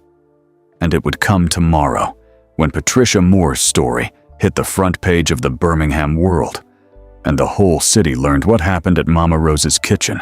The story was about to go far beyond Birmingham. It was about to change the world. The next morning came quietly to Birmingham. The sun rose slowly, turning the sky from black to gray to gold. Birds sang in the trees outside Mama Rose's kitchen. The city stirred awake, people heading to work, children walking to school, life continuing as it always did. But this morning was different. Rose woke early in her small apartment above the restaurant. She'd barely slept, her mind racing with plans and possibilities. $30,000, a training center, her son's forgiveness, Clint Eastwood's friendship. It all felt like a dream, like something that might disappear if she opened her eyes too fast. But when she sat up in bed and saw the two checks on her nightstand, Marcus's and Clint's, she knew it was real. She picked them up carefully, holding them like they were made of glass. "Thank you," she whispered to the photograph of Marcus on her dresser. "Thank you for understanding. Thank you for believing in me." She got dressed slowly, putting on her best yellow dress, the one she saved for Sundays. Today felt like a Sunday, even though it was Tuesday. Today felt like a new beginning. When Rose came downstairs to the restaurant, she found Jerome already there. He was sweeping the floor, humming a freedom song under his breath. "You're here early," Rose said. Jerome looked up and smiled. "Couldn't sleep. Too excited. I've been thinking about the expansion, Aunt Rose, about how we'll knock down that wall, add more tables, build the training kitchen." "Slow down," Rose laughed. "We haven't even bought the building next door yet." "We will, though," Jerome said confidently. "Old Mrs. Patterson's son owns it now, lives in Atlanta. He'll sell, especially when he hears what we're planning." Rose poured herself coffee from the pot Jerome had made. She sat at the counter, the same spot where Clint had sat yesterday, where everything had changed. "Do you think the newspaper story is out yet?" Rose asked. "Should be," Jerome said. "Patricia said it would run this morning. Front page." As if summoned by her name, there was a knock at the door. Rose could see Patricia Moore through the window, holding a newspaper and smiling. Jerome unlocked the door and let her in. "You need to see this," Patricia said, spreading the newspaper on the counter. The headline was huge, taking up half the front page. "Courage in a Kitchen: How a Birmingham Restaurant Stood Up to Hate." Below, it was Robert's photograph. Rose standing in front of her restaurant, holding Marcus's letter, tears on her face but strength in her eyes. Next to it was the photograph of Marcus and Clint together, two soldiers smiling at the camera. Rose's hands trembled as she read the article. Patricia had captured everything. The history of the restaurant. Marcus's arrest 3 years ago. Rose quitting Preston's diner. The opening of Mama Rose's kitchen. Clint's arrival with the photograph. The police coming. The community standing together. Marcus's letter. The $30,000. But Patricia had done more than just report facts. She'd told a story. A story about courage and dignity and love. A story about a mother and son finding their way back to each other. A story about building something good in a broken world. "It's beautiful," Rose whispered. "You made us sound like heroes." "You are heroes," Patricia said simply. "Every person who stood up yesterday. Every person who locked arms and refused to back down. That's what heroes look like in real life." Jerome read over his aunt's shoulder, his eyes moving quickly across the page. When he finished, he looked up with a strange expression. "Aunt Rose," he said slowly, "have you read the last paragraph?" Rose looked down at the newspaper again. She'd been so caught up in the main story that she hadn't finished. Now she read the final paragraph. This story might have ended as a small moment of courage in one restaurant, but Clint Eastwood, the famous actor who witnessed these events, has announced that he will be making a substantial donation to support the expansion of Mama Rose's kitchen into a training center. In addition, he has pledged to use his platform to tell this story to the nation. "What I saw in that restaurant," Eastwood said in a telephone interview last night, "is what America should be. People standing together. People building something good. People refusing to accept hatred. That's the real American spirit. And I'm going to make sure everyone knows about it." Rose looked up at Patricia, confused. "He did an interview? Last night?" Patricia smiled. "He called me from his hotel around midnight. Said he'd been thinking about what happened and wanted to add something to the story. Said he wanted people to know he's committed to this, that it's not just a one-time thing." Before Rose could respond, there was another knock at the door. This one was louder, more urgent.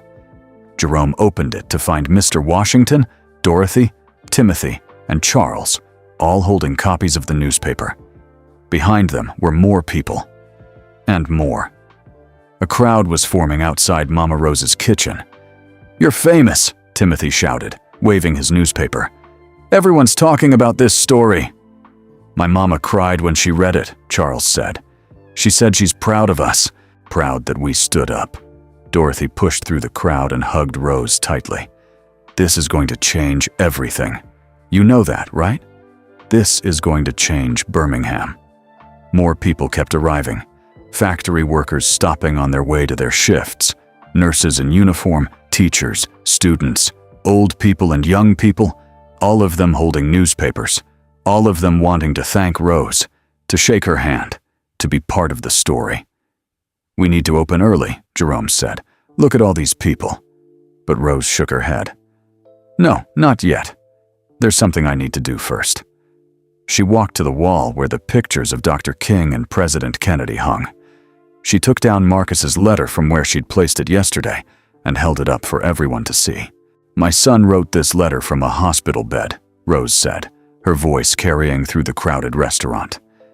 "He wrote it to tell me he was proud of me, that I wasn't a coward, that building this restaurant was an act of courage, not surrender." People pressed closer to hear her. "But he also wrote it to give me a gift," Rose continued, "the gift of his savings. Every dollar he'd earned in 3 years.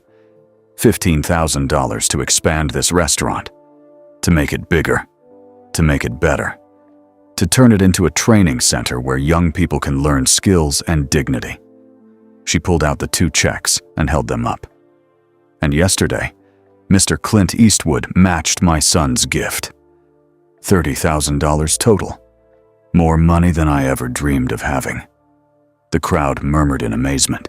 "But here's what you need to understand," Rose said, her voice growing stronger. "This money isn't just for me. It's not just for this restaurant. It's for all of us. It's for every person who's been told they're not good enough. Every person who's been turned away from a restaurant or a school or a job because of the color of their skin. Every person who's been made to feel small." She looked around at all the faces watching her. "This restaurant is going to expand. We're going to buy the building next door. We're going to add more tables, hire more workers, train more young people. But we're also going to do something else." Rose paused, making sure everyone was listening. "We're going to keep that sign," she said, pointing to the blacks only sign in the window. "We're going to keep it up until the day comes when we don't need it anymore. When black people can walk into any restaurant in Birmingham without fear. When children can ask for water without being arrested. When dignity isn't something we have to build for ourselves because the world won't give it to us." The crowd erupted in applause and cheers. "Until that day," Rose continued, "this restaurant will be a safe place, a proud place, a place where we exist as we are, without apology, without shame, without fear." More cheers. Some people were crying, others were hugging each other.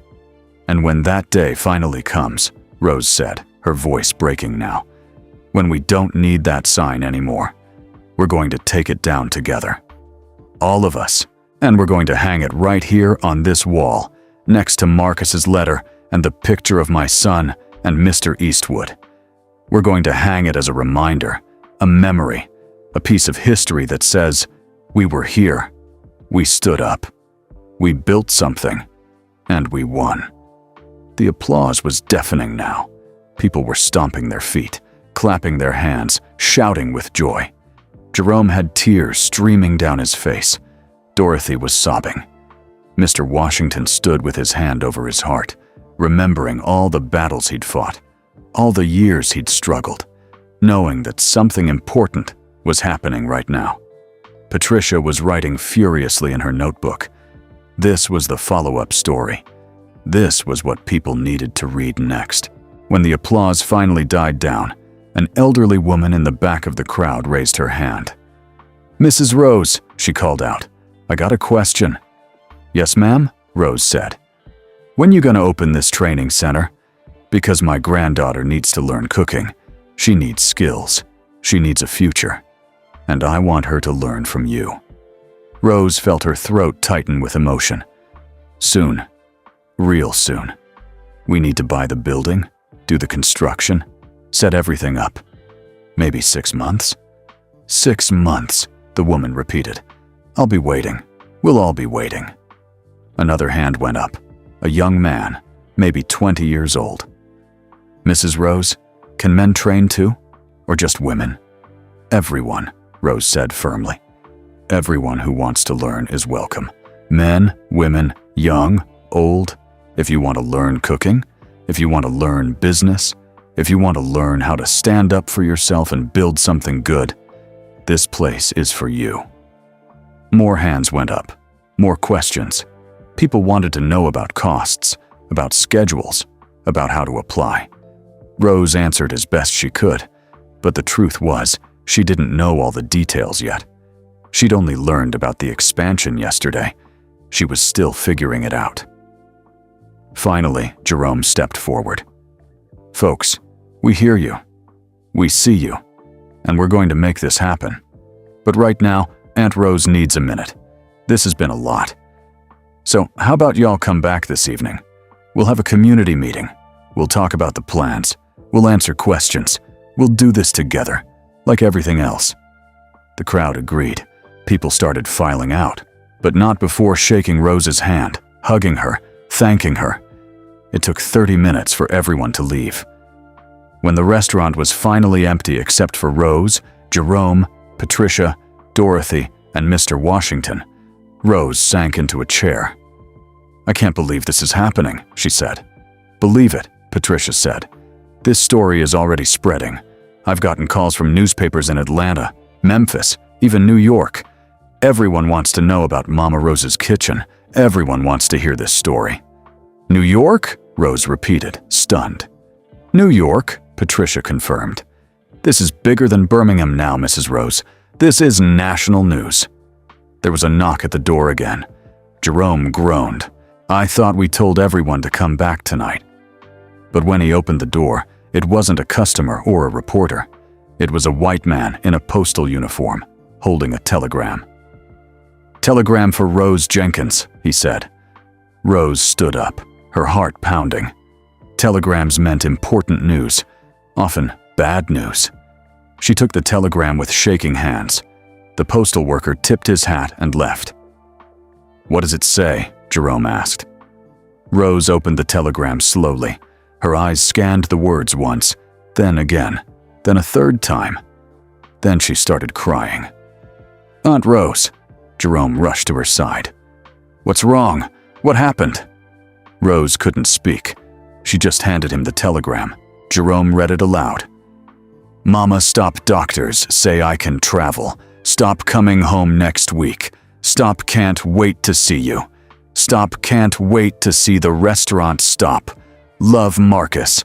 The restaurant erupted in shouts and tears and laughter. Marcus was coming home. Not in 2 months like they thought. Next week. 7 days. Rose sobbed into her hands. He's coming home. My baby's coming home. Dorothy hugged her. This is the best news. The absolute best news. He'll be here for the expansion, Jerome said excitedly. He can help plan it. He can see his dream come true. Mr. Washington wiped his eyes. That boy's got timing, showing up just when his mama needs him most. Patricia was already writing. This is the story. This is the ending everyone needs to read. The soldier coming home, the mother and son reunited, the dream becoming real. But Rose shook her head. This isn't the ending. It's the beginning. She stood up and walked to the window. Outside, Birmingham looked the same as it always had. The same streets, the same buildings, the same city that had hurt her and her son in so many ways. But something had changed. Something invisible but real. A shift in the air. A crack in the wall of hatred. A seed of hope planted in hard ground. When Marcus gets here, Rose said, we're going to get started right away. We're going to buy that building. We're going to knock down walls. We're going to build the training center. And we're going to prove that courage and love and hard work can change the world. She turned to face the others. But we're going to need help. Lots of help. We can't do this alone. You won't be alone, Dorothy said firmly. I'll help. I'll teach classes on health and nutrition. I'll help with the construction, Jerome said. I'll recruit other men. We'll build it ourselves if we have to. I'll spread the word, Mr. Washington said. I'll make sure everyone in the community knows this place is for them, that they're welcome here, that they matter. Patricia held up her notebook. And I'll keep telling the story. Every step of the way, every victory, every challenge. The whole world is going to watch Mama Rose's kitchen grow. Rose felt overwhelmed by gratitude. Thank you. All of you. I couldn't do this without you. That's the point, Mr. Washington said wisely. We're not supposed to do big things alone. We're supposed to do them together. That's how change happens. Not one hero, but a community of heroes. The front door opened again. This time, it was Clint Eastwood. He looked different than yesterday, more relaxed. He was wearing jeans and a regular shirt instead of his movie star clothes. He carried a bag in his hand. "Morning," he said. "Hope I'm not interrupting." "Mr. Eastwood!" Rose rushed to hug him. "Marcus is coming home. Next week. Did you know?" Clint smiled. "I got a telegram too. That's actually why I'm here. I wanted to talk to you about something before he arrives." "What?" Rose asked. Clint set his bag on the counter and pulled out a folder. "I made some calls last night after I talked to Patricia. I called my lawyer, my accountant, some friends in California who know about business and construction." He opened the folder. Inside were papers, blueprints, documents. "What is all this?" Jerome asked. "This is a plan," Clint said. "A real plan for expanding the restaurant. I had my people draw up blueprints for the training center. I had my lawyer look into buying the building next door. I had my accountant figure out the budget, the costs, everything." He spread the papers across the counter. There were detailed drawings of what the expanded restaurant could look like. 2 buildings joined together. A large dining room, a professional training kitchen, classrooms, an office. "It's beautiful," Rose whispered, touching the drawings like they might disappear. "The building next door is owned by a man named Robert Patterson," Clint continued. "He lives in Atlanta. I had my lawyer call him last night. He's willing to sell for $12,000. That leaves $18,000 for construction, equipment, and operating costs for the first year." Rose's mind was spinning. This was moving so fast. Yesterday she had a small restaurant. Today she was planning an expansion. Tomorrow, Marcus would be home. Next week, construction might begin. "But there's one more thing," Clint said. He pulled out another document. "I want to set up a foundation, the Marcus Jenkins Foundation for Dignity and Skills Training. It would be a non-profit organization that supports this training center and others like it across the South." "Others?" Rose asked. "You mean more than just here?" "Why not?" Clint said. "If this model works in Birmingham, it can work in Atlanta, Memphis, New Orleans, everywhere. Places where Black people can learn skills, start businesses, build wealth. Places where dignity isn't just a dream, but a reality." Patricia was writing so fast her hand cramped. This was even bigger than she'd imagined. "I'll put in another $30,000 to start the foundation," Clint said. "And I'll use my name and connections to raise more. This could be huge, Mrs. Jenkins. This could change thousands of lives." Rose sat down heavily. It was too much, too big, too overwhelming. "I'm just a cook," she said quietly. "I just wanted to feed people. I just wanted my son to be proud of me. I never wanted to change the world." Clint knelt beside her chair. "But you did change the world. One meal at a time. One act of courage at a time. One moment of dignity at a time. That's how the world changes. Not with grand gestures, but with daily choices to do good, to stand up, to build something worth protecting." He took her hands. Marcus saw that. He understood it. And he gave everything he had to support your vision. Now I'm asking you, will you let me support it too? Will you let all of us support it? Will you let this small restaurant become something bigger? Rose looked around at the faces watching her. Jerome, who'd stood beside her from the beginning. Dorothy, who'd risked her safety yesterday. Mr. Washington, who'd made the call that started everything. Patricia, who'd told the story that spread the word. And Clint, this white movie star who'd kept his promise to a dying soldier. Wait, dying? Rose's head snapped up. You said dying soldier? When you talked about Marcus, You said if anything happened to him, you'd come here. Is my son dying?" The room went silent. Everyone stared at Clint. His face went pale. He opened his mouth, then closed it, then opened it again. "Mrs. Jenkins," he said carefully, "I didn't mean." "Is Marcus dying?" Rose repeated, her voice rising. "Tell me the truth. Right now." Clint's shoulders sagged. He looked down at his hands. "The doctors don't know for sure," he said quietly. "The shrapnel did more damage than they thought. There's some internal bleeding they can't completely stop. They've done everything they can, but..." His voice trailed off. Rose felt like the floor was falling away beneath her. "How long?" "They don't know," Clint said. "Could be months. Could be years. Could be he recovers completely. There's no way to tell." "But that's why he's coming home now," Rose said, understanding flooding through her. "Not because he's better. Because he might not have time to wait." Clint nodded miserably.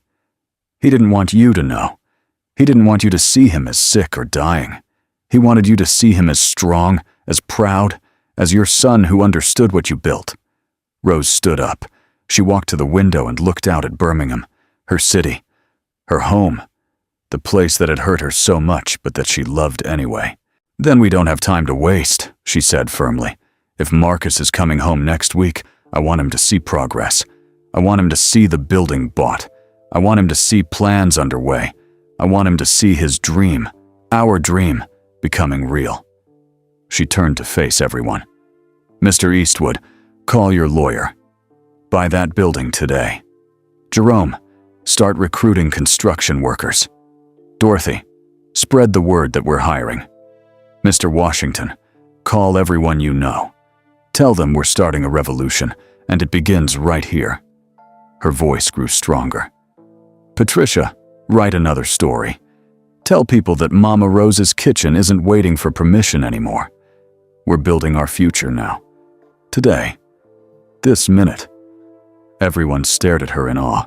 "And when Marcus gets here next week," Rose said, tears streaming down her face but strength in her voice. "When my son walks through that door, I want him to see what his sacrifice created. I want him to see that his money, and Mr. Eastwood's money, and this community's courage built something that will outlast all of us." She wiped her eyes. "I want him to see that he didn't just save one life on that movie set. He saved thousands of lives by giving us hope, by showing us that building something good is worth any sacrifice." Clint stood and saluted her, actually saluted, like she was a general and he was a soldier. "Yes, ma'am," he said. "We'll make it happen." "We will," Rose agreed, "because that's what we do.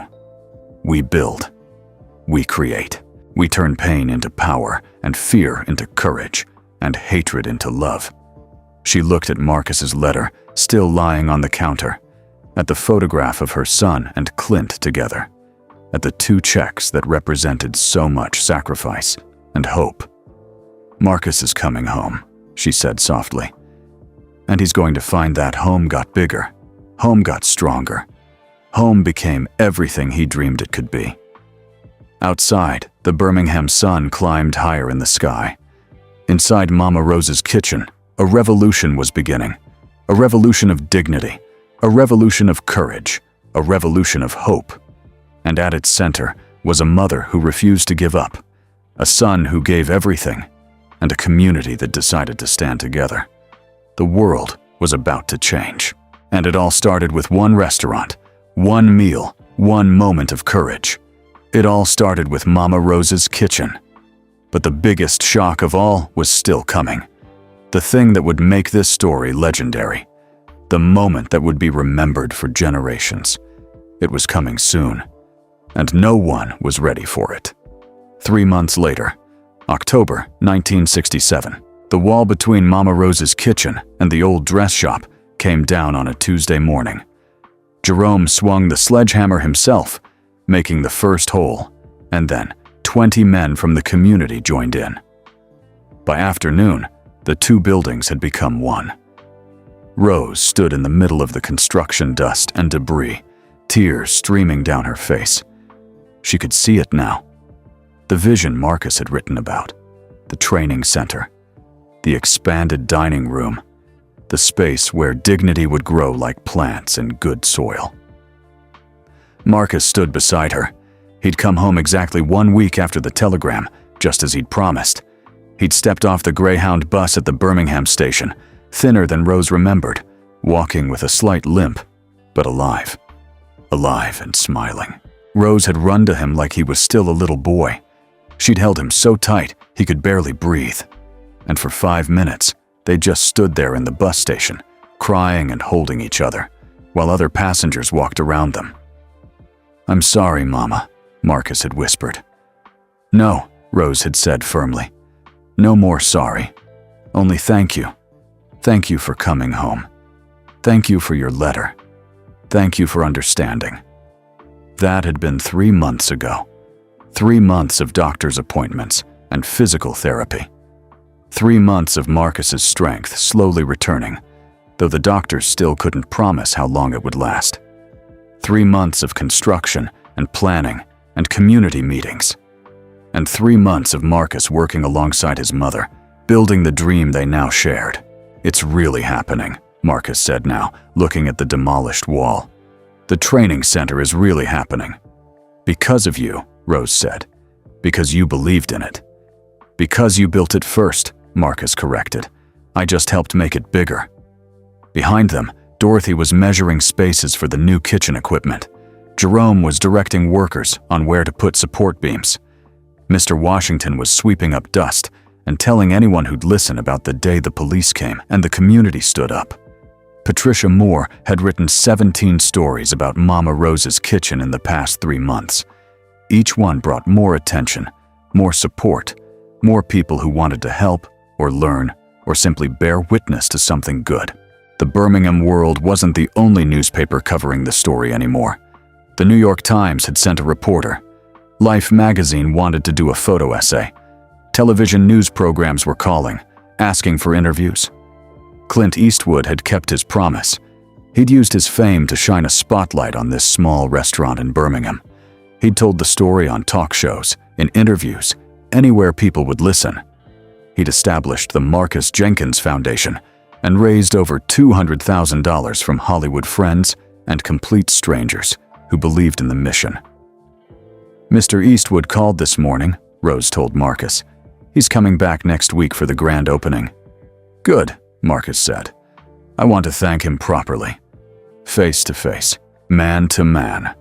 The grand opening was scheduled for the following Saturday.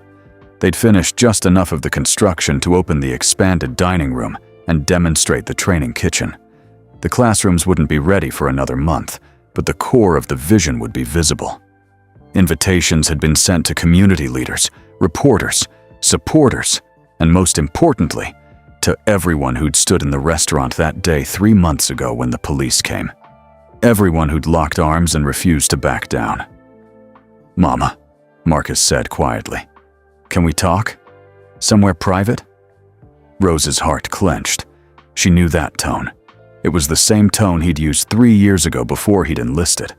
The tone that meant difficult truths were coming. They walked outside and sat on the bench Rose had placed in front of the restaurant. From here, they could see the new sign being painted. Mama Rose's Kitchen and Training Center, where dignity grows. "The bleeding's getting worse," Marcus said without preamble. "The doctor said I have maybe 6 months, maybe less." Rose had known this was coming, had felt it in her bones, but hearing the words still hit like a hammer. "6 months," she repeated. "Maybe less," Marcus said again. "Maybe more. They don't know for sure. But Mama, I need you to understand something. These past 3 months have been the best of my life. Coming home, working with you, seeing this dream become real, watching the community come together. I've gotten to see what my sacrifice created. How many people get that?" Rose couldn't speak, could only hold her son's hand and cry. "I don't regret anything," Marcus continued. "Not enlisting, not the explosion, not even dying young. Because I got to see this. I got to be part of building something that will outlast me, that will help people long after I'm gone." That's more than most people get, Mama. That's a gift. I don't want you to die, Rose whispered. I know, Marcus said gently. But it's not about what we want. It's about what we do with the time we have. And Mama, I want to do something with my time. Something important. What? Rose asked. Marcus took a deep breath. I want to be the first teacher at the training center. I want to teach young men about courage, about sacrifice, about building things that matter. I want to pass on everything I learned. In the army, in the hospital, from watching you. I want my last months to mean something. Rose looked at her son, 20 years old, dying, and still thinking about how to help others. You're the bravest person I know, she said. I learned it from you, Marcus replied. They sat in silence for a while, holding hands, watching workers carry debris out of the restaurant, watching something new being built from something old. There's something else, Marcus said. Something I need to tell you before the grand opening. What? The day of the explosion, Marcus said. When I tackled Mr. Eastwood and saved his life, I didn't do it because I was brave. I did it because in that split second, I saw my chance. Rose looked confused. Your chance for what? My chance to matter, Marcus said. I was so angry, Mama. Angry at the world. Angry at Birmingham. Angry at being black in a country that hated me. And I thought, if I die saving someone important, maybe my death will mean something. Maybe people will remember me. Maybe you'll be proud. He laughed bitterly. I wasn't being a hero. I was being selfish. I wanted my life to count for something, even if it meant dying. Rose grabbed his face with both hands, forcing him to look at her. Listen to me, she said firmly. Your life counted from the moment you were born. Not because of what you did or who you saved, but because you existed. Because you were mine. Because you were you. Marcus's eyes filled with tears. You didn't need to be a hero for me to be proud, Rose continued. I was already proud. Proud of the boy who helped me count money on the kitchen table, even though he didn't understand why. Proud of the young man who stood up for what he believed, even when he was wrong. Proud of the son who came home and admitted he'd made mistakes. She pulled him into a hug. You matter, Marcus. Not because you saved Clint Eastwood. Not because you're building a training center. But because you're my son, and I love you. And that's enough.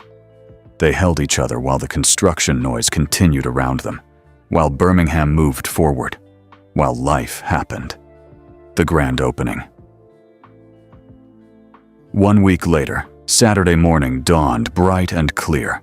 By 9 o'clock, there were already people gathering outside Mama Rose's kitchen. By 10, the crowd stretched around the block. By 11, police had to close the street to traffic. But these weren't Sergeant Dixon's police. These were different officers, sent by the new police chief who'd been appointed after Dixon was fired for harassment and abuse of power. These officers were here to help, to manage the crowd, to ensure everyone stayed safe. Inside the restaurant, Rose adjusted her dress for the 100th time. She was wearing a new outfit, deep blue with gold trim, that Dorothy had helped her pick out. Marcus stood beside her in his military uniform, medals pinned to his chest. He looked thin but proud. Jerome was checking the sound system they'd rented for the speeches. Dorothy was arranging flowers on tables. Mr. Washington was greeting early arrivals, shaking hands like he was running for mayor. At noon, Clint Eastwood arrived. He came in a simple car, no fanfare, no announcement. He walked through the crowd, shaking hands, talking to people, taking pictures with anyone who asked. When he reached the door, Rose and Marcus were waiting for him.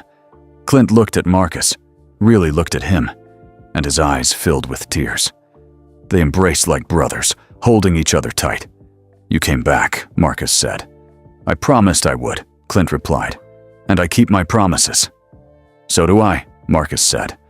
I promised to come home, to see what my money built, to see my mother's dream. They pulled apart, both wiping their eyes. How are you feeling? Clint asked quietly. Like I'm exactly where I'm supposed to be, Marcus answered. At 12:30, the ceremony began. Rose stood at a podium that had been set up outside the restaurant.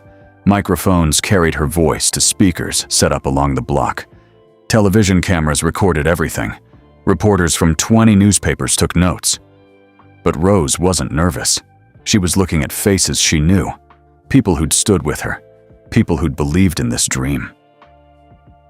3 months ago, Rose began, a stranger walked into my restaurant. A white man walking into a place with a blacks only sign, and everything changed. She told the story. All of it. Marcus's arrest 3 years ago, opening the restaurant, the day Clint arrived with the photograph, the police coming, the community standing up, the letter, the money, the vision. But this story isn't really about one restaurant, Rose said. It's about all of us. It's about deciding that we won't wait for the world to give us dignity. We'll create it ourselves. We'll build spaces where we're valued, where we're safe, where we're seen as fully human. The crowd applauded, but Rose held up her hand. And it's about bridges, she continued, about a white man who saw past color to see courage, about a son who saw past anger to see his mother's strength, about a community that saw past fear to see possibility. She gestured to the restaurant behind her. This training center will teach cooking, but it will teach more than that. It will teach young people that they can build things, that they can create businesses, that they can claim dignity and success and happiness, that they don't have to wait for permission. More applause. Some people were crying now. In a few minutes, Rose said, we're going to cut a ribbon and officially open this expanded space. But first, I want to introduce 3 people who made this possible. She called Jerome to the podium. My nephew, who stood with me from the beginning, who swung the first sledgehammer when we knocked down that wall, who believed in this dream even when it seemed impossible. Jerome waved to the crowd, embarrassed but proud. Rose called Clint next. A friend who kept his promise to my son, who matched Marcus's gift dollar for dollar, who used his fame to shine a light on something good, who proved that courage and friendship know no color. Clint stood beside her, and the crowd erupted in cheers. Finally, Rose called Marcus. Her son walked slowly to the podium, his limp more pronounced than usual. But he walked with his head high, his shoulders back, his medals catching the sunlight. My son, Rose said, her voice breaking, who saved a life and in doing so, saved thousands of lives, who gave everything he had, his money, his health, his future, to build something good in a broken world, who taught me that courage isn't about fighting with fists, but about building with hands. Marcus stood beside his mother. The crowd was silent now, sensing something important was about to happen. Mama, Marcus said into the microphone. Can I say something? Of course, baby. Marcus looked out at all the faces watching him, black faces and white faces, old and young, rich and poor. All of them gathered here because they believed in something. 3 months ago, Marcus said, his voice steady despite his weakness. I came home thinking I was coming to die. The doctor said 6 months, maybe less, and I was scared. Not of dying, but of dying without meaning, without mattering. Rose gripped his hand. But I was wrong, Marcus continued. I already mattered. I always mattered. Not because of what I did, but because of who I am. Because I'm my mother's son. Because I'm part of this community. Because I exist, and my existence has value. He paused, gathering strength. I don't know how much time I have left. Could be 6 months, could be 6 days, could be God surprises everyone and gives me 6 years. But however much time I have, I'm going to spend it teaching. Teaching young people that they matter, that they can build things, that they don't have to wait for the world to validate them. His voice grew stronger. This training center isn't just about cooking or business skills. It's about dignity. It's about standing up. It's about refusing to accept hatred and instead building love. and I'm honored, so deeply honored, to be its first teacher." The crowd exploded in applause and cheers. People were crying openly now. Even the police officers had tears in their eyes. Rose hugged her son tightly. Clint put his arms around both of them. Jerome and Dorothy and Mr. Washington joined in. Then others, Timothy and Charles, Patricia Moore, people from the community, strangers who'd come to witness this moment. They stood there in a mass of humanity, holding each other, crying together, celebrating together. When they finally pulled apart, Rose wiped her eyes and smiled at the crowd. "Now," she said, "let's cut this ribbon and open this training center. Let's start building the future. Let's start changing the world, one meal and one lesson at a time." 4 people held the ribbon: Rose, Marcus, Jerome, and Clint. They each held scissors.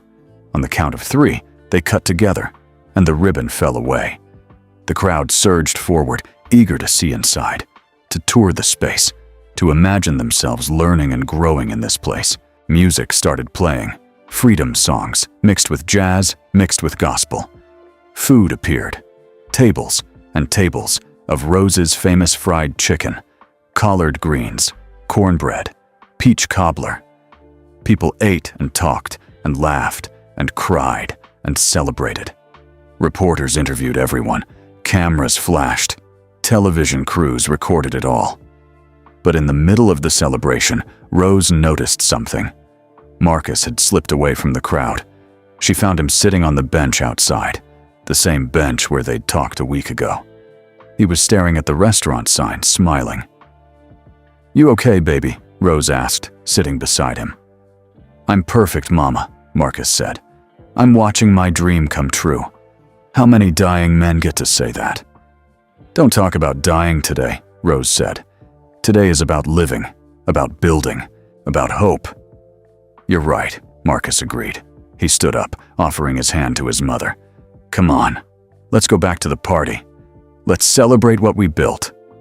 They walked back into the crowded restaurant together. Mother and son, builder and teacher. 2 people who'd found their way back to each other through courage and sacrifice and love. 6 months later, April 1968. Marcus Jenkins died on a Tuesday morning in April. He died in his sleep, peacefully, with his mother holding his hand. He was 20 years old.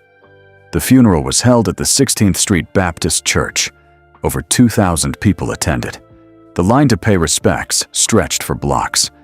Clint Eastwood came from California.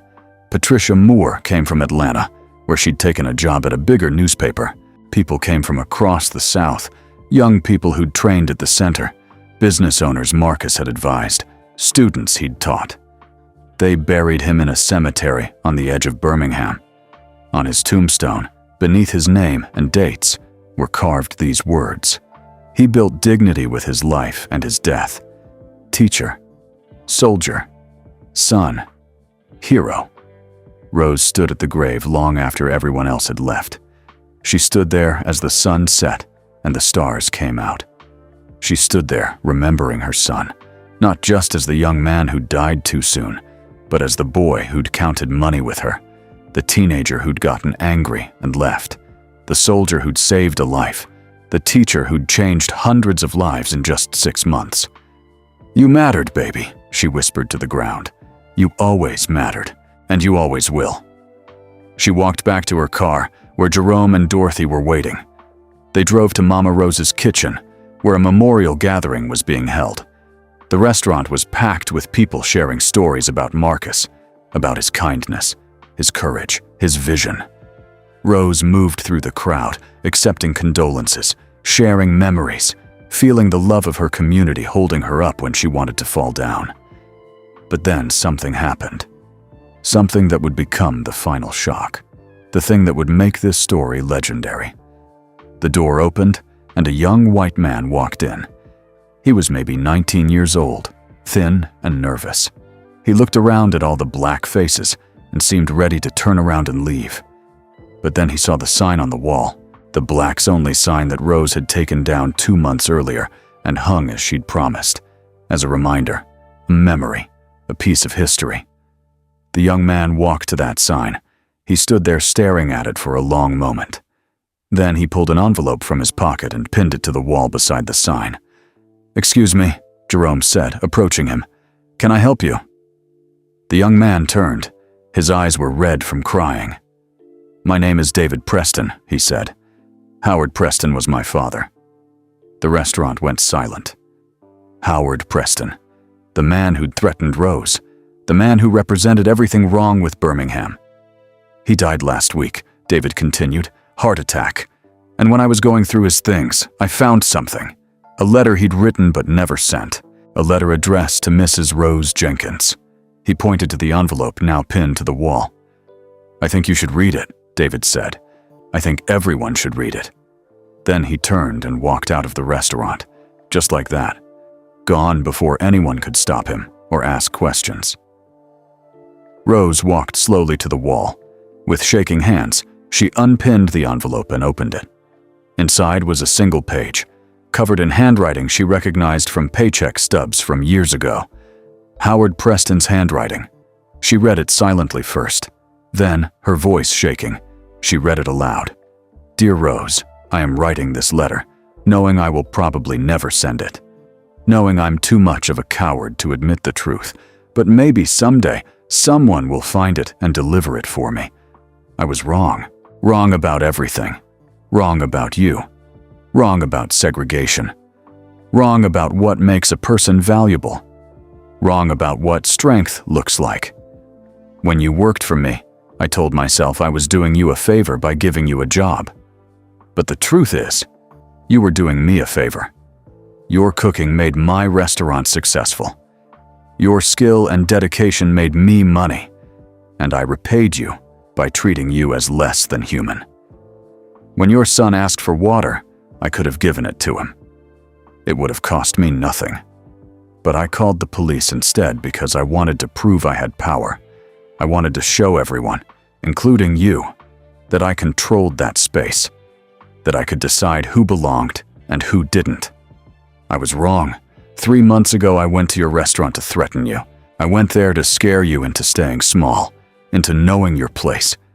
But what I saw there changed me. I saw a community standing together. I saw courage that put my cowardice to shame. I saw dignity that I'd tried to destroy but couldn't. I went home that night and I couldn't sleep. I kept thinking about your restaurant, about the blacks only sign, about how it was the exact same as my whites only signs, but different somehow. Because yours wasn't about hate, it was about safety, about claiming space in a world that wanted to deny you existed. I've watched from afar as your training center opened, as young people learned skills there, as your son taught before he died. I'm sorry for your loss. I know what it means to lose a child. I lost my daughter to polio years ago, and it broke something in me that never healed. I don't expect forgiveness. I don't deserve it. But I wanted you to know that you changed me, that your courage shamed my cowardice, that your building shamed my destroying. I'm selling my restaurant. I'm giving the money to your training center. It's not enough. Nothing could be enough to repay the harm I've caused. But it's something. You taught me that dignity isn't about power over others. It's about power within yourself. It's about building rather than destroying. It's about standing up rather than pushing down. Thank you for that lesson. Even if you never read this letter, thank you. Howard Preston. Rose finished reading. The restaurant was completely silent. Then she started crying. Not tears of sadness, but tears of something else. Something complicated. Relief, maybe. Or understanding. Or the strange, painful recognition that even people who hurt us are still people. Still capable of change. Still capable of seeing their own mistakes. He was selling his restaurant, Jerome said quietly. Giving the money to us. Rose looked at David Preston's retreating back, visible through the window as he walked down the street. We need to find out if that's true, she said. And if it is, we need to accept it. Not because we forgive him. I don't know if I can ever forgive him for what he did to Marcus. But because that's what building looks like. That's what moving forward looks like." She carefully folded the letter and placed it in her pocket. Then she looked around at all the faces watching her. "Marcus always said this training center was about more than teaching skills," Rose said. "He said it was about teaching dignity, about teaching people to see each other as human. And I think that's what this letter is. It's a human being admitting he was wrong. It's a human being trying to build instead of destroy." She walked to the wall and looked at the blacks only sign hanging there, the sign that had protected her community but also symbolized division, the sign that was now history but had once been survival. "Maybe," Rose said slowly, "maybe the world is changing. Slowly. Painfully. But changing. Maybe all this building we're doing is working. Maybe courage is contagious. Maybe dignity spreads like light in darkness." "Mr." Washington stood up. "Mrs. Rose, you saying we should accept money from Howard Preston after everything he did?" "I'm saying," Rose replied carefully, "that we should accept it in Marcus's name. Because my son believed in second chances. He believed in redemption. He believed that people could change if given the chance." She smiled through her tears. "And maybe that's the real shock. Maybe that's the thing that will make this story legendary. Not that we stood up to our enemies, but that we gave them room to become something else. Not enemies, not friends, but fellow humans stumbling toward dignity." The restaurant erupted in discussion. Some people agreed, some didn't. They argued and debated and wrestled with what forgiveness meant, what justice required, what building forward looked like when the past was so painful. But they argued together, in a space created by courage, in a room expanded by sacrifice, in a training center built by love, and outside, the Birmingham stars shone down on a city that was slowly, painfully, courageously changing. One restaurant at a time, one meal at a time, one act of dignity at a time. 20 years later, 1988, Mama Rose's kitchen and training center had expanded 3 more times. It now took up an entire city block. Over 5,000 young people had trained there. Hundreds of businesses had been started by graduates. The model had been replicated in 17 cities across the South. The Marcus Jenkins Foundation had grown beyond anyone's wildest dreams. It now funded 20 training centers, 50 scholarships, and countless small business loans. Rose Jenkins, now 72 years old, still came to the restaurant every day. She still cooked, though she'd handed over most of the work to younger people she'd trained. She still sat at the counter where Clint Eastwood had sat 21 years ago, where everything had changed. The blacks only sign still hung on the wall, but now it was surrounded by other artifacts. Marcus's letter, the photograph of Marcus and Clint, Howard Preston's confession letter, newspaper articles, pictures of graduates, a timeline showing how one restaurant had sparked a movement. People came from all over the country to see it, to eat at Mama Rose's kitchen, to tour the training center, to hear the story of courage and sacrifice and dignity. Clint Eastwood came every year on the anniversary of that first day. He and Rose would sit together, eating fried chicken and peach cobbler, remembering Marcus, talking about how the world had changed and how much further it still needed to go. On this particular anniversary, Clint brought something with him, a videotape. "I want to show you something," he said to Rose. They set up a television in the back office. Clint put in the tape and pressed play. It was footage from 1967, the grand opening, Marcus standing at the podium, talking about dignity and teaching and building. His voice strong despite his weakness, his face full of hope despite his dying. "Where did you get this?" Rose asked, tears streaming down her face. "Patricia Moore gave it to me," Clint said. "She found it in an archive. I had it cleaned up, restored. I wanted you to have it, wanted you to be able to see your son whenever you needed to." They watched the video together, watched Marcus cut the ribbon, watched him greet students, watched him laugh and teach and live in those final months. When it ended, Rose turned to Clint. "Thank you," she said. Thank you for keeping your promise. Thank you for telling the story. Thank you for being his friend. Thank you for letting me be part of this, Clint replied, for showing me what courage really looks like, for building something that changed the world. They sat in comfortable silence for a moment. Then Rose said, "You know what Marcus told me the day before he died?" "What?" He said, "Mama, I'm not scared anymore. Because I know what we built will outlast me. I know that 50 years from now, 100 years from now, people will still be training at that center. People will still be learning dignity. And they'll remember that it all started because a soldier saved a life, and a movie star kept a promise, and a mother refused to give up." Rose smiled through her tears. He was right. Look at what we built. Look at how many lives we've changed. Look at how much hope we've created. Clint nodded. He was a remarkable young man. "He was my son," Rose said simply. "And he taught me that shock isn't always bad. Sometimes shock wakes us up. Sometimes shock changes us. Sometimes shock, like a white man walking into a blacks-only restaurant, is exactly what the world needs." She stood up, straightening her dress. "Come on, let's go back out front. I want to introduce you to this year's graduates. 23 young people who learned to cook and run businesses and claim their dignity. 23 more lives changed because you kept a promise to my son." They walked together back into the restaurant, into the noise and laughter and hope, into the space that courage built and sacrifice expanded and love sustained. And somewhere, in whatever place the dead go, Marcus Jenkins smiled.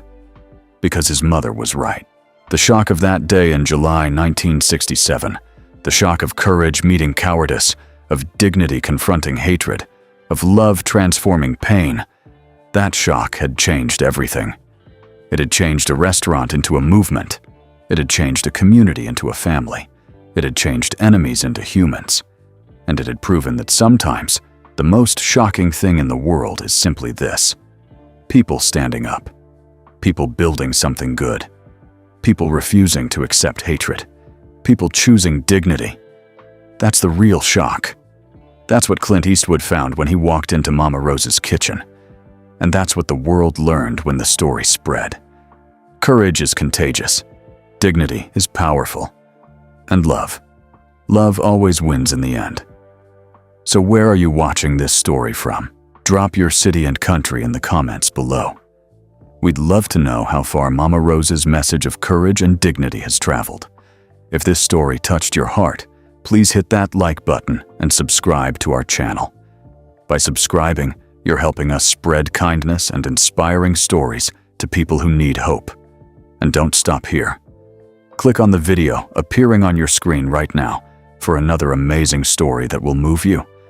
Let's keep building a community of kindness together, one story at a time.